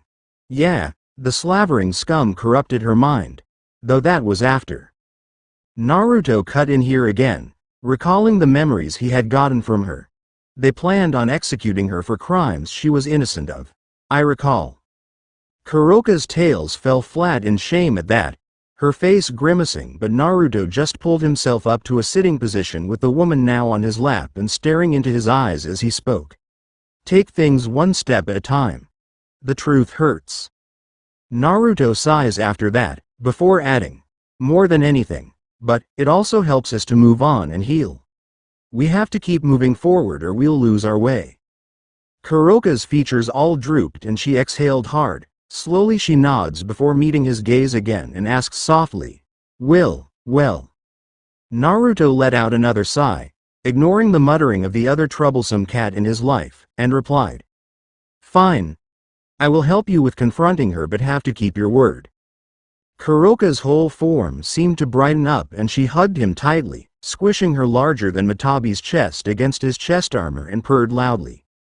Naruto sighed again, hearing Isobu and Son Goku struggling to hold down their youngest sister, that was surprisingly well versed in curse words. Eventually the sage called out, come on, Kuroka. Time to sleep, I am tired. She pouted and whined. Oh, but can't we just sleep here or? Naruto cut her off swiftly. No, I was offered a good bed and I will have to get used to it. We have a full week here, so relax. Go get a bath and a good book to unwind with, and we can start your senjutsu training tomorrow. That caught the attention of the yokai listening in, and Kuroka perked up and asked, wait, for real?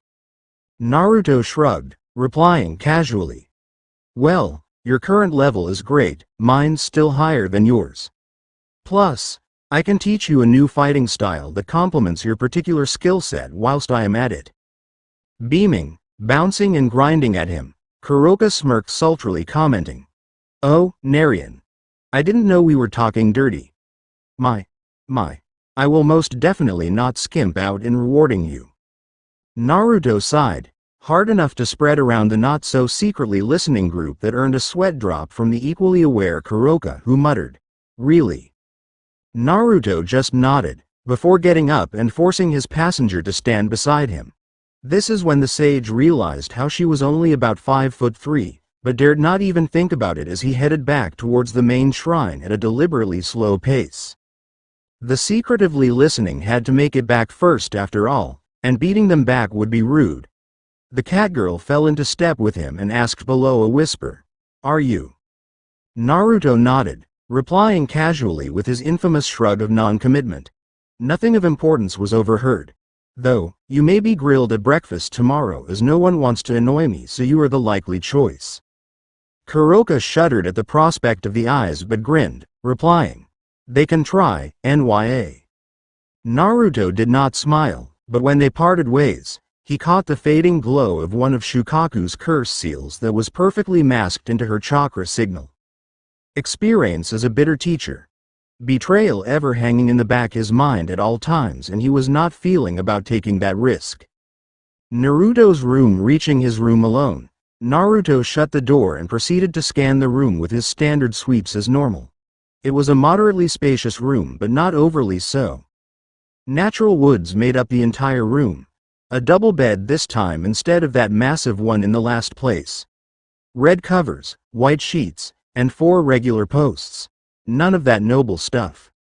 No wardrobe though, 2 low chests of drawers with one beneath the window and another at the end of the bed. There were 2 doors on either side of the room. Approaching the one on the right, pulling it shows a basic shower and toilet. Testing the soaps like last time. Saiken reported crisply. "All clear." Naruto nodded, as he returned to the main room and headed to the opposite side and pulled it open to reveal a walk-in wardrobe. Well, half wardrobe and half armory by the looks of it. The room was half the size of the main room, but on one side were cloth racks and storages. The other side seemed to contain numerous weapon mountings, armor mannequins and maintenance tools in the corner. But what drew the sage's eyes was a familiar-looking weapon among the empty sword racks. Kind of hard to miss it as it was the only weapon present. It was a kodachi, around 50 centimeters long, based on the rather simple saya that looked like it was made from willow and treated with a clear lacquer. Attached to it was a letter. Naruto ignored them both as he left the room, commenting, "At least the wardrobe isn't on wheels here." Earning chuckles from those within, but Shukaku speaks up, "I am ready when you are ready." Naruto nodded as he channeled his Tanuki friend's power and slammed it against the floor. It didn't take long for the room to be fully sealed off in all measurable ways. 10 puffs of smoke later and 11 people sat around the room, all with serious expressions on their faces. Naruto continued to disrobe his cloak and armor with Kurama, sitting on one of the 2 lounge chairs present, taking the lead on this discussion. "How long before she takes notice, Diedrich?" The human form dragon was by the window, looking out at the forest that barely blocks the view of the skyscrapers, and sighs before looking back, Diedrich commenting, "Who knows? This group of hers seems like trouble and no doubt has their eyes on us. That I can tell." Chome, leaning against the wall by the main door, pushes up his rimless glasses, his compound orange eyes narrowed on the dragon as he comments, "That is obviously the case. This dragon god is what we need information on." Diedrich shrugged, leaning against the window carefully, replying, "Even for me, it's a monster. Earned the name Infinity Dragon God for a reason. Normally, it doesn't care for whatever happened in this realm and stayed within the void known as this dimensional gap." Chome, Gyuki and Kurama nod to that, the latter speaking up. "All to reclaim the silence is what she said to that kitten. How big is that void exactly?" Diedrich shrugged, replying, "How big is infinitely?" Gyuki chuckled, offering, "Good point." Chome clicked his tongue, muttering, "Diplomacy will not work with one so stubborn." Kakuo thought his thoughts aloud. "It sounds like I could get a good run there." Son Goku rolled his eyes, as did most the lower-tailed present. Kurama looks to the dragon again, his abnormally proportional ears twitching, as he gets comfortable in this human form and share. We'll likely come to blows with any of your kin that side with her. Can you fight them? Dietrich snorted, waving him off. Oh please. I am called Emperor for a reason. Only the dragon gods are above me. Anyone of my kin stupid enough to stand against me deserves the ass kicking. Kurama chuckled at that, as Gyuki and Chomei smirked or nodded respectively. Dietrich paused for a moment before looking to Naruto, who just entered from having his shower, and asked, "Perhaps you could let me have a bit of a long leash tomorrow?" Naruto, who had just finished shaking out his wet hair, looked to him with a raised brow, and so the human-form dragon elaborated. "There is a subspecies of dragons I think will ally with us if we reach out. They aren't too far from here and I figured I could go hit them up." Naruto pointed to Gyuki, stating, "Run it by Gyuki. I trust his judgment in that." The bulk of a man nodded to Naruto, before meeting Dietrich's gaze and asking, "So, who are they?" Dietrich reported promptly, "Think of them as sea dragons. They can't fly or anything but are just as fast beneath the waves and can come on land, just have no real incentive to do so. Other dragons shun them for not being able to fly, so figured we could ask them to aid us." Gyuki thought on that for a bit before looking to the childlike form of Isobu and asked, "Thoughts, Isobu?" Isobu's form somehow managed to pull of the innocent 10-year-old boy and 50-year-old war veteran look at the same time, with the only difference being the position of his eyebrows. Though, his shaggy dark gray hair covered one of his eyes as he spoke. "Sounds like fun. Should I go too?" Dietrich shook his head, explaining, "Let me handle it for first, and probably second contact. On third we'll bring you in and go from there. Sound fair?" Chomei didn't realize his brow was raised when he pointed out, "You've put some thought into this." Dietrich looked offended, but it lacked any depth, and nodded. "Of course. I have a long list of things to make up for whilst we fix the world. This is one of them." Kurama chuckle carried, asking, "You were one of those looking down on them, huh?" Dietrich grimaced as he nodded, replying, "I was arrogant. It is time for me to make amends." Naruto offered back, "Sure, one step at a time, right?" Dietrich looks over to his host, who smiles back, Naruto continuing, "Good luck with negotiations." The dragon nodded, as Naruto yawned. Matabi noticed this and headed over while Kurama commented, "So, that snake we took from the kitten. We'll keep it locked away for now. See if we can come up with a counter for it." Naruto nodded, stating, "Yeah. Shukaku, time to work off the rust and get working on our sealing ability again." The tubby-looking 8-year-old nodded, rubbing his hands together with a grin, Shukaku stating, "Ah, space-time seals. How spicy." Naruto yawned again, but pointed out, "More space than time. Keep that in mind." Shukaku nodded firmly, already thinking of sealing formula for the task at hand.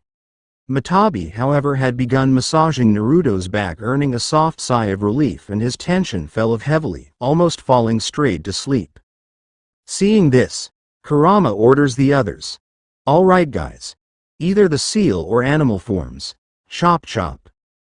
All of them puffed away, leaving Kurama and Matabi out, allowing the fox to speak to his younger sister. Kurama asks, "Mata, you like him, right? More than a simple container." After tucking the sleeping Naruto in, Matabi sighed as she figured her oldest brother most likely would see through her, so offered, "I think so, not entirely sure." Kurama nodded, understanding that much as these human forms are a blessing and a curse, as it gives them a new perspective. A human perspective. Stretching out his limbs and getting clicks, he finally responding, "Think on it. I think in about 6 months he will be ready to attempt the full power creation of all things and give us full-on bodies free of the seal." Matabi nodded, slowly sighing again, before meeting his gaze and whispered, "One good thing of this world, huh?" Kurama nodded, with a grin, so she continued, "We can hide here in plain sight, among these yukai." Again, the fox nodded before offering, "You are right, there is that, but things are moving on all levels, Matabi. That catgirl seeing as much as she did was a surprise, but if she betrays us..." Matabi's eyes seemed to glow in fury, her feline territorial nature kicking in full force as she hissed. That hussy better keep her paws off him. Kurama chuckled all the way to the seal, leaving the protection detail to his little sister who had slipped into the bed beside their host, and Matabi placed her head on his chest. She semi-fell asleep and rested while keeping an eye out for any signs of trouble or danger to her family, but more importantly, her host is hers and no hussy kittens. Underworld. A knock on the door before Sirzex enters the office of his friend and fellow Satan, Serafal. Looking up at him, the former Cetri smiled softly and asked, "What brings you here, Sirs Tan?" Dropping into the sofa on the side, the leader of the new faction lets out a heavy sigh and mumbled something. Serafal tilted her head, peeking around the stacks of evil paperwork, and asks, "What was that?" Sirzex grumbles before speaking up. "Menma Maelstrom. Whatever he did to me is still affecting me and I can't settle down because of it." Serafal recalls that last battle and nodded, realizing that she still did not ask what it was that the rogue rook had done. She asks, "What are the symptoms?" Sirzex waved her off, not wanting to get into it. "Don't worry about it. We just have to make nice with him during the Pact conference in a week." Serafal let out a tired breath at that, looking over the stacks of requests that claim most the real estate of her desk and whines. "We just announced it and it's already a headache. What made you so insistent about going?" Sirzex shrugged, claiming, "The old faction is siding with Sage. Not only that, they have an edge over us in terms of relations with a being capable of growing forests and life wherever he damn well pleased. Couldn't let that go unchallenged." Signing off another contract, the Leviathan seatholder could understand that much. One of the underworld's biggest problems is the lack of biodiversity, and a large percentage of the soil is unfit for cultivation. The Sage clearly has the power to change that, and if the old faction is able to sway him, then they will gain more legitimacy than them. A complete and utter disaster for the new faction. Idly, Serafal wonders if the Sage truly knows what kind of evils the old faction has been a part of or its history. She pauses her penmanship at that. Is Kateria working alone, or does she have Rizavum Lucifer's backing? Looking to her red-headed friend, Serafal asks, "Say, is Kateria working for the old faction or the Leviathan house?" Sirzex looks over in confusion, so she elaborates. "Think about it. Since when does the proud devils of the old faction work with others? Does this sound like something that Rizavum Levon Lucifer would approve? Working alongside a human? Sage or not, Menma is still a human." Sirzex's eyes gleam in understanding, as he ponders that. It is very much something that Rizavum would detest the notion of. Working with a human probably could be excused if they were useful, but the pact includes the likes of pure and fallen angels. Again, dragons could be overlooked, but not then Yukai. They were beneath him. Nodding along with his thoughts, he eventually responds, "You know, now that you mention it."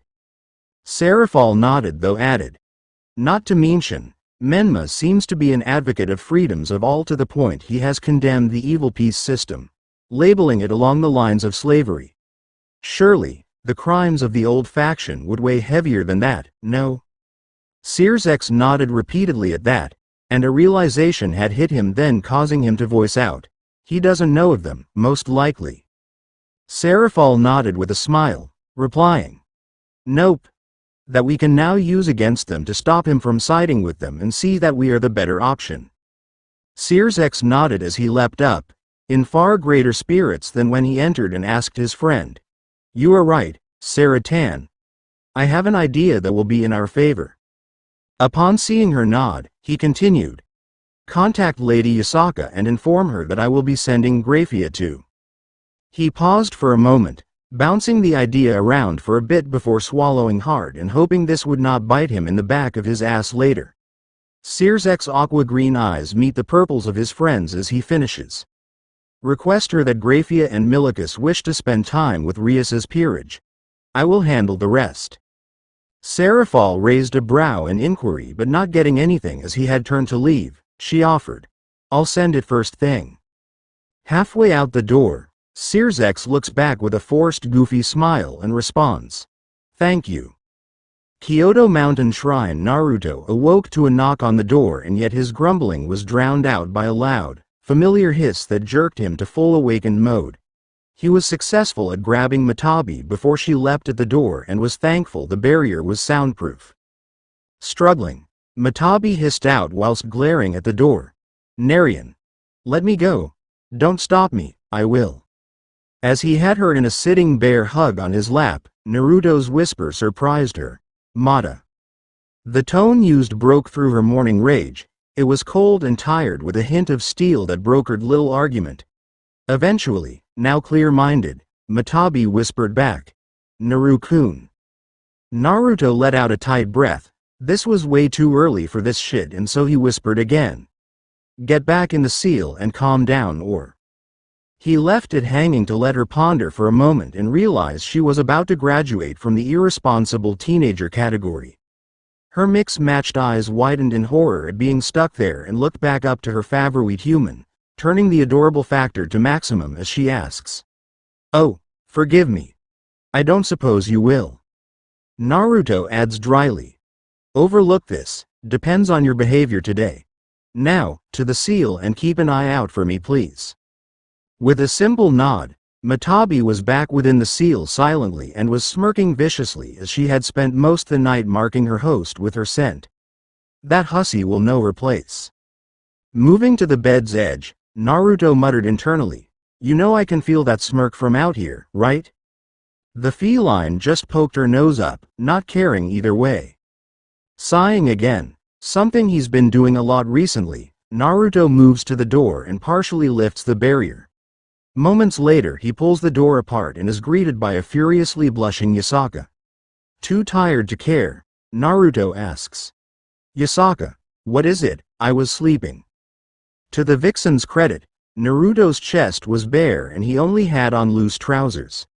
His perfectly muscled chest was visible without any barriers, no clothes let alone armor plates blocking her view. He had an honest-to-goodness 8-pack. Yasaka's eyes track back up to see his perfect proportioned pectoral muscles, but she is snapped out of her daze by the only scar on his body, directly over his heart, jagged and fraying out. It would have been a mortal wound, yet here he was.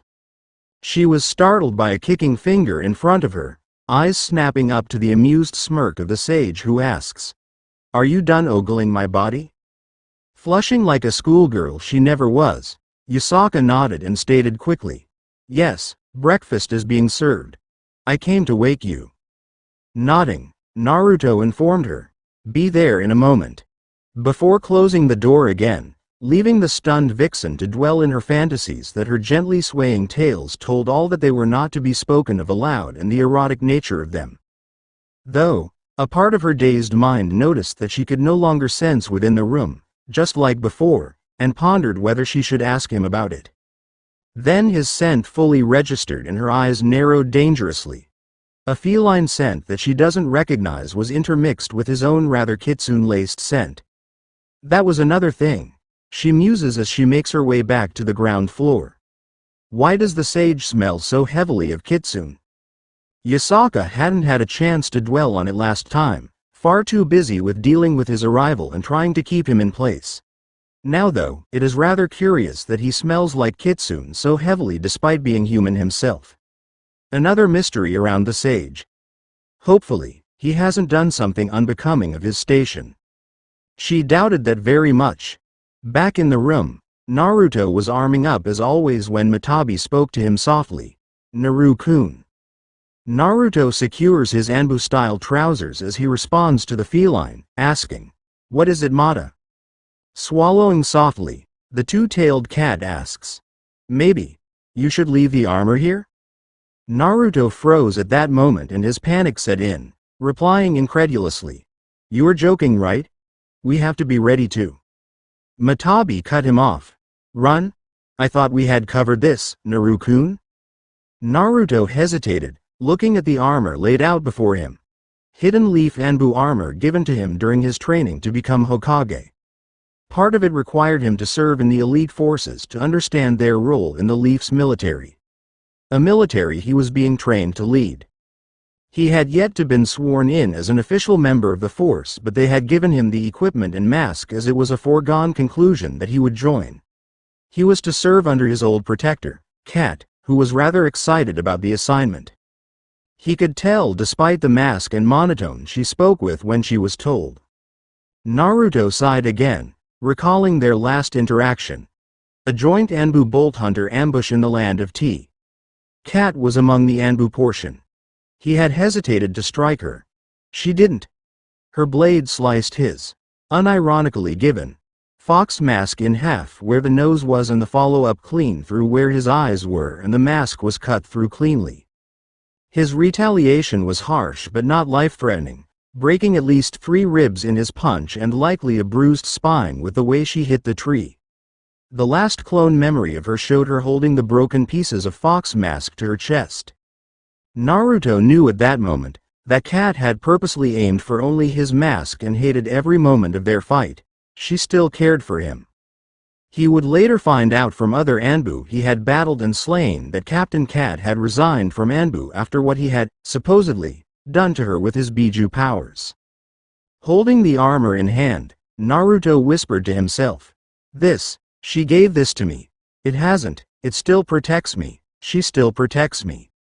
Matabi nodded, knowing of whom he was referring, but adds, you have to move forward, Naruto. She would want that too. It has done its job so far, so, time to set it aside. Tracing over the numerous repairs and scratch marks from the uncountable number of kunai and shuriken it has saved him from, Naruto reverently places down the chest piece and replied nervously. Okay, Mata-chan. I will try. Matabi nodded, pleased by this, and the others also had soft smiles, letting their sister handle this, and pretended to stay asleep. Taking a heavy breath, Naruto grabbed the rest of his ninja gear, a single kunai pouch, tanto on the base of his back, caliburn and, using his sage obe, secured to his hip. Looking into the mirror, he looked like a heavily armed civilian with his mesh undershirt only covered by his black short-sleeved Uzumaki t-shirt, black Anbu trousers, and ninja sandals. Matabi spoke up, slightly concerned. Naru-kun. We aren't going to war but breakfast. Naruto nodded simply, replying, I know, I don't see the issue with this normal loadout.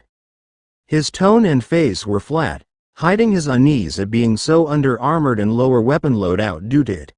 Hearing her sigh caused him to frown and continue. What? Matabi just gave him that look and it became a battle of wills. His deadpan was strong but her pout was the stuff of myths. It lasted longer than most expected. Naruto was nervous.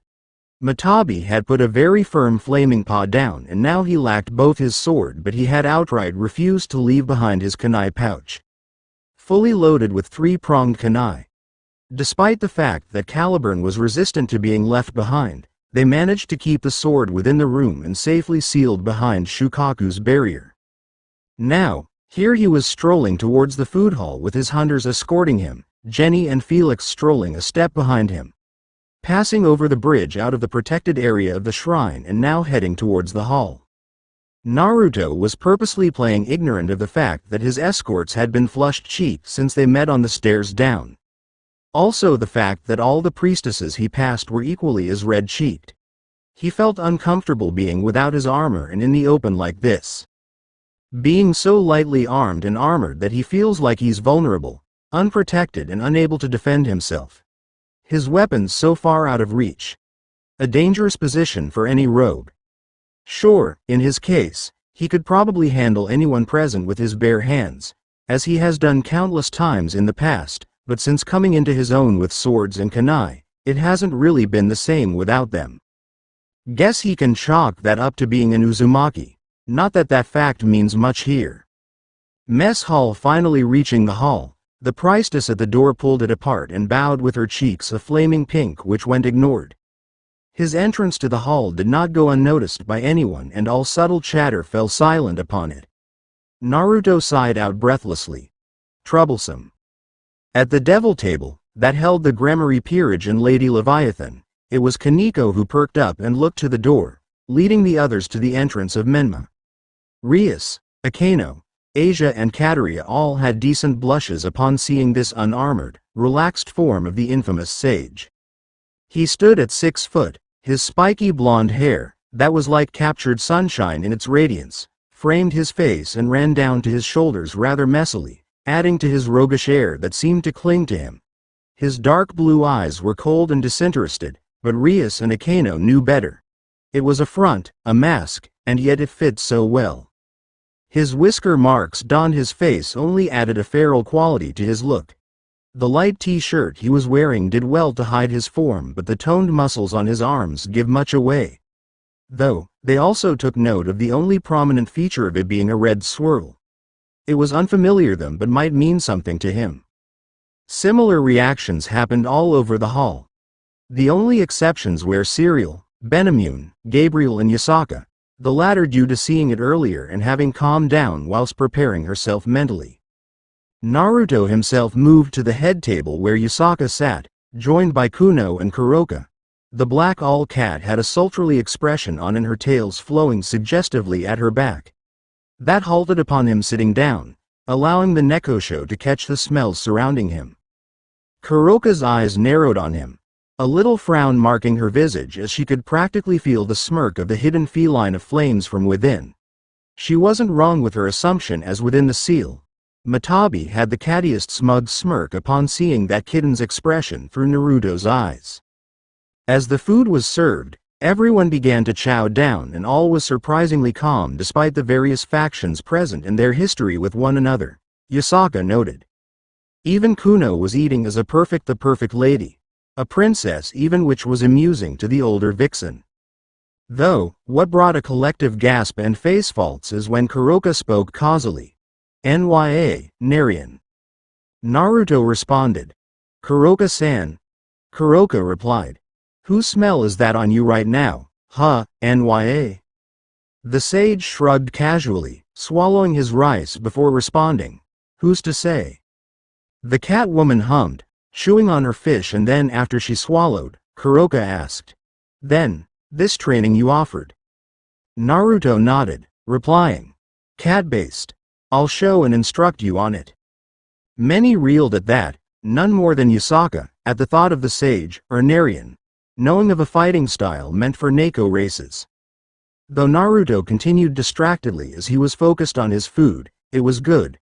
"A friend of mine taught it to me. I'm not as good as she was, but you may find it easier to use so." He shrugged at the end and Kuroka nodded but remained silent, allowing a thick tension to build in the growing silence. It was broken by Yasaka, who muttered, "Narian, is that your name?" Naruto glances over at her, swallowing his mouthful before replying, What?" His look of confusion and bewilderment was Oscar-worthy. Kuroka would hand it to him and would have praised it if it wouldn't clue the other in. She didn't know why he was hiding his name, but he was, so she'll follow his lead. Yasaka asked promptly, seeing his confusion. "Kuroka-san just called you, Narian, did she not? Why is that?" Naruto shrugged, feigning innocence in his response. "Why are you asking me?" The vixen was getting irritated by this runaround and thus looked to the no longer hybrid Nekosho for answers. Kuroka offered a familiar, Naruto issued, shrug and replied. "He wouldn't tell me his, so I chose that one for him." Naruto would admit that the black cat's lying was shinobi grade smooth. Doubt even politicians could lie better.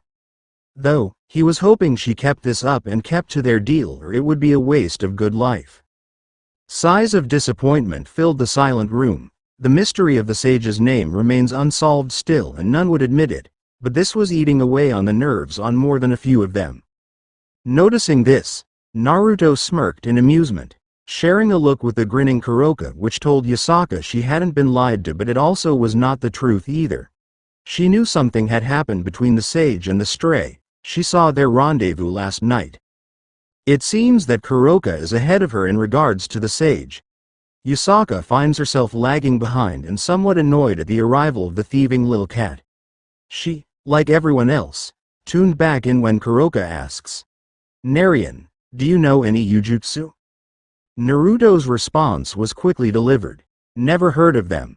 All the Yukai raised brows at that, looking to the sage who looked back at his black-haired companion, Naruto asking, "What?" Kuroka broke out from her shock, responding slightly annoyed, "Nya, you're pulling my tails." Naruto glances at her blankly until she huffs and looks away. Though, Yasaka spoke next, recalling what she had sensed before he remade the forest. "Then, what do you call those strange hand signs when you repaired the forest?" The sage looks to the Kyuubi, brow raised. She elaborated, "I was standing next to you and noticed the way your chakra flow had a structure to it." Naruto shrugged, replying, "Who knows," earning a room-wide sigh though there was a giggle from Gabriel, far too innocent to get annoyed at not hearing of what made the strength of the sage. Main garden. As everyone was heading out into the garden, Yasaka brought Naruto aside and whispered lowly, "Lord Sage, I have to return to my home shrine and guide my counselors. Can I ask of you to protect my daughter during your time here?" Naruto didn't need to think on it. Kurama would kill him if anything happened to the kid, and so nodded, replying, "Not a problem." Yasaka smiled and brought him into a hug, ignoring his stiffening, but was relieved when he embraced her back and it was firmer than last time. Internally, she was dancing a happy dance as his scent flooded her nose, the sound of his thumping heart filled her ears, and her senses filled with his warm fluffy yellow chakra that covered her within a warm coat. After a full 2 minutes, Yasaka reluctantly pulled away, leaving the blanket of chakra, and stood tall and smiled as she spoke. "Thank you, Lord Sage."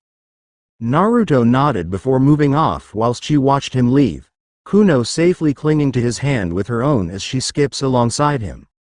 For the leader of the new United Yukai faction, Yasaka was looking forward for all her people, and now, she can see her own in the form that was currently walking through the flower beds. Picturing herself alongside her two fellow blondes. As Yasaka departed, Naruto passes through the flowers around the garden with the kid holding his hand, swinging and just being happy. It doesn't take him long to reach the smirking Kuroka, already sitting in beside a tree nearby, and awaiting her training session. Glancing down, Naruto asks, "Okay, Kuno, I am going to ask you to play with that blonde-haired lady over there." He gestured to Gabriel, who perked up at the announcement, but Kuno pouted, a dangerous weapon-grade attack that could destabilize nations, as she whispered, But I wanted to play hide and seek again." Naruto bent down, meeting the young girl's eye level, and explained, "Well, in that case, I can't say no now, can I?" Her eyes light up, until a tap on her opposite shoulder drew her attention to a second Naruto who smirked. "Let's leave the dummy and play hide and seek with that lady." Kuno's head was moving between the two Narutos and was confused, bewildered, and genuinely stuck by indecision. Naruto handed her hand over to his clone, who nodded and said, "I'll keep her safe." The sage nodded, replying, "I know you will," before moving off towards Kuroka, who watched the whole thing in amusement. Rias and her peerage watched it too and were slightly enamored by that technique. Though, one Kaneko Bijuu was watching him like a hawk and noticed something shift as he approached her sister. As he neared, Naruto called mentally, "Mata, may I?" Nodding, Matabi began flooding her chakra into his system, and like before, his eyes shifted colors, his whiskers thinned, and hair gained a slowly fading in blue streaks. Again the Gremory peerage all swallowed upon seeing this minor transformation, recalling the getting their ass handed to them by it, and now it was returning before them. Kuroka suddenly lost her smirk, seeing the form taking shape before her, and now knew she might have made a mistake by teasing hidden rival. Then again, seeing Naruto take up a form of her kin began to turn her on more than one might think. Meow. Oh, the naughty little cat she could become for such a cat. What surprised the others though were the thick flame-patterned, azure-furred tails that came from the sage's back, as only the devils had seen this form before, and it held its own charm. Stopping opposite of his fellow feline, Naruto smirked a cat-like smirk as his claws slowly extend from his fingernails and says, "Maya, are you ready, little kitten?" Stretching out as he spoke, and Kuroka's eyebrow twitched at that whole sentence, knowing full well that was a jab at her verbal tick. Though, she studied his form and those very dangerous-looking claws. She takes a few steps clear of the tree and smirks dangerously. "NYA, for you? Always." The tension built up around the garden, all the parties watching this confrontation with keen entreats at the edges of the large garden, with even the priests and priestesses' eyes were on the duo. None more keen than the remaining Gremory rook. Naruto lowered down, one hand out front, ass and tails up, both swaying dangerously, and Kuroka knew this was about to get real, deploying her own much shorter claws then matching him. Naruto versus Kuroka, both felines fell into motionlessness. Even their swaying tails had stopped as they stare at each other, and the tension spiked. Nothing happened for nearly 20 seconds before a barely, to even devil standards, imperceptible twitch of Kuroka's left eyebrow became the signal to start. And start they did, with Naruto launching forward, as a blur, yet Kuroka leapt aside, dug her claw in and went for a side tackle. It didn't work, as Naruto had pivoted with his foot, and successfully got into range of her with his slashing claw.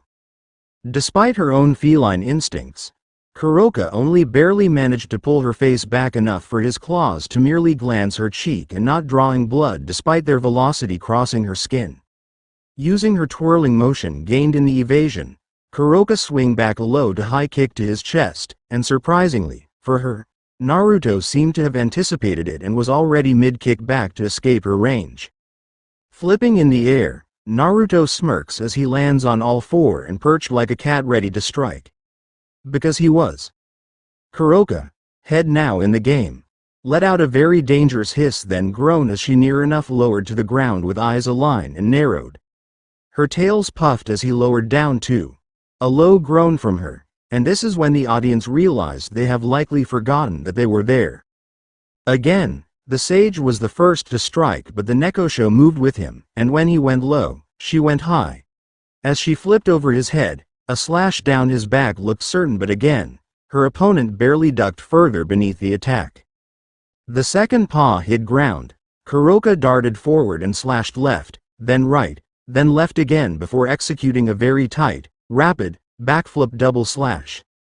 Naruto ducked and weaved, feeling the wind of each strike and the sting of the close shaves, before leaping out away from that double slash.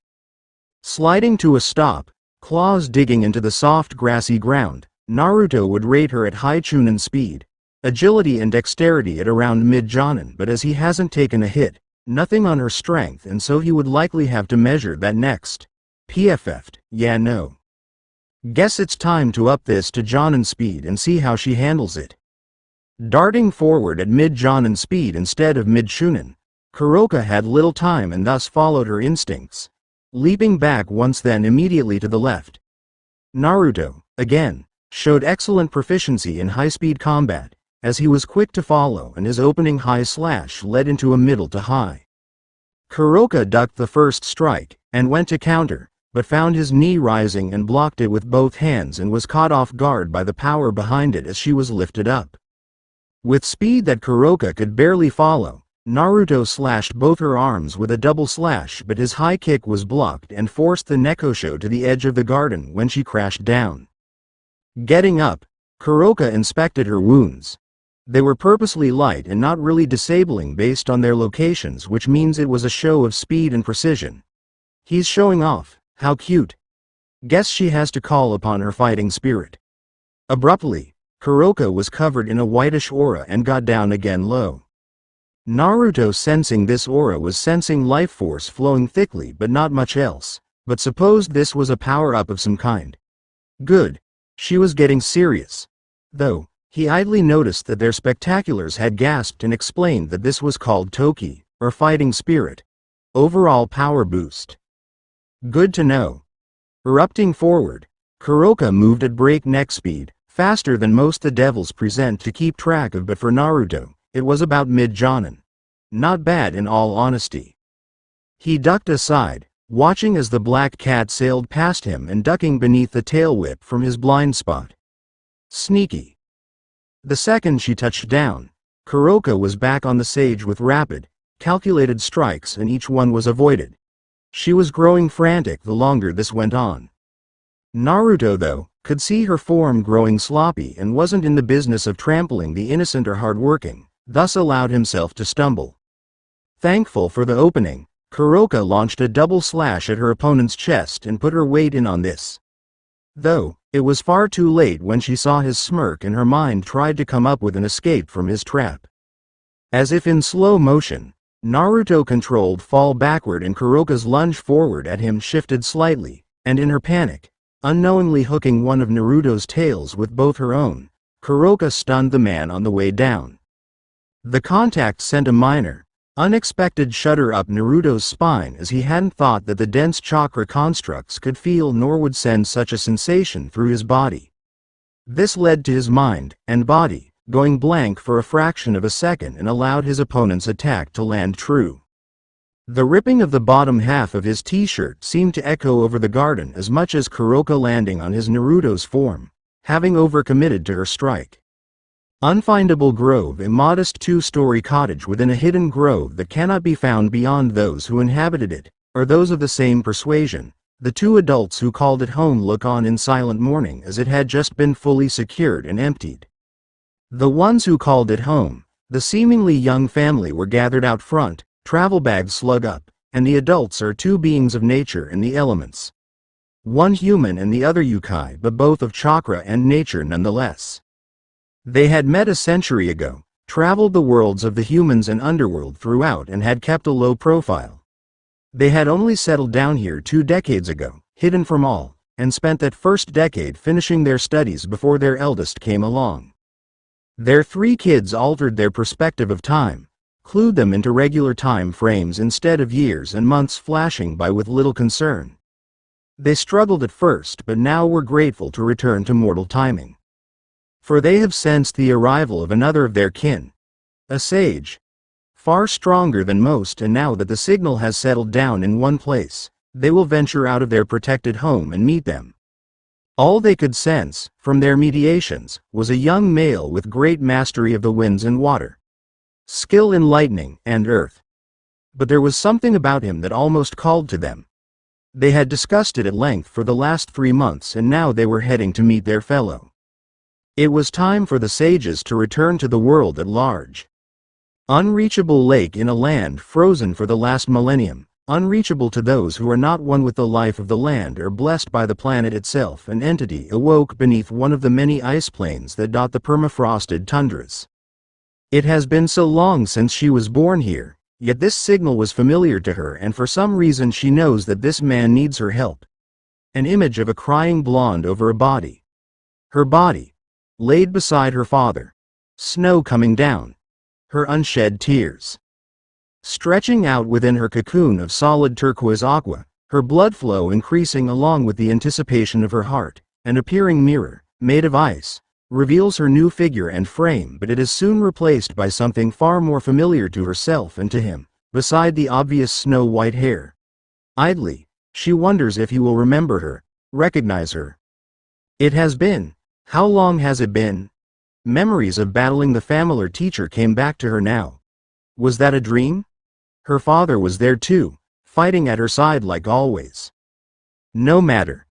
As the sage of stillness, it is time to rise and show the world that this planet still had teeth. But, also, she wants to protect him, if it is him. He still is, of course, a most precious person. A flick of a wrist and the ice mirror now showed a town of some kind. Any journey starts with a single step. She takes hers here and now. This it for today, guys. This was the part 8 of What If Naruto Was the Jinchuuriki of 9 Bijuu X Highschool DxD. Stay tuned for more.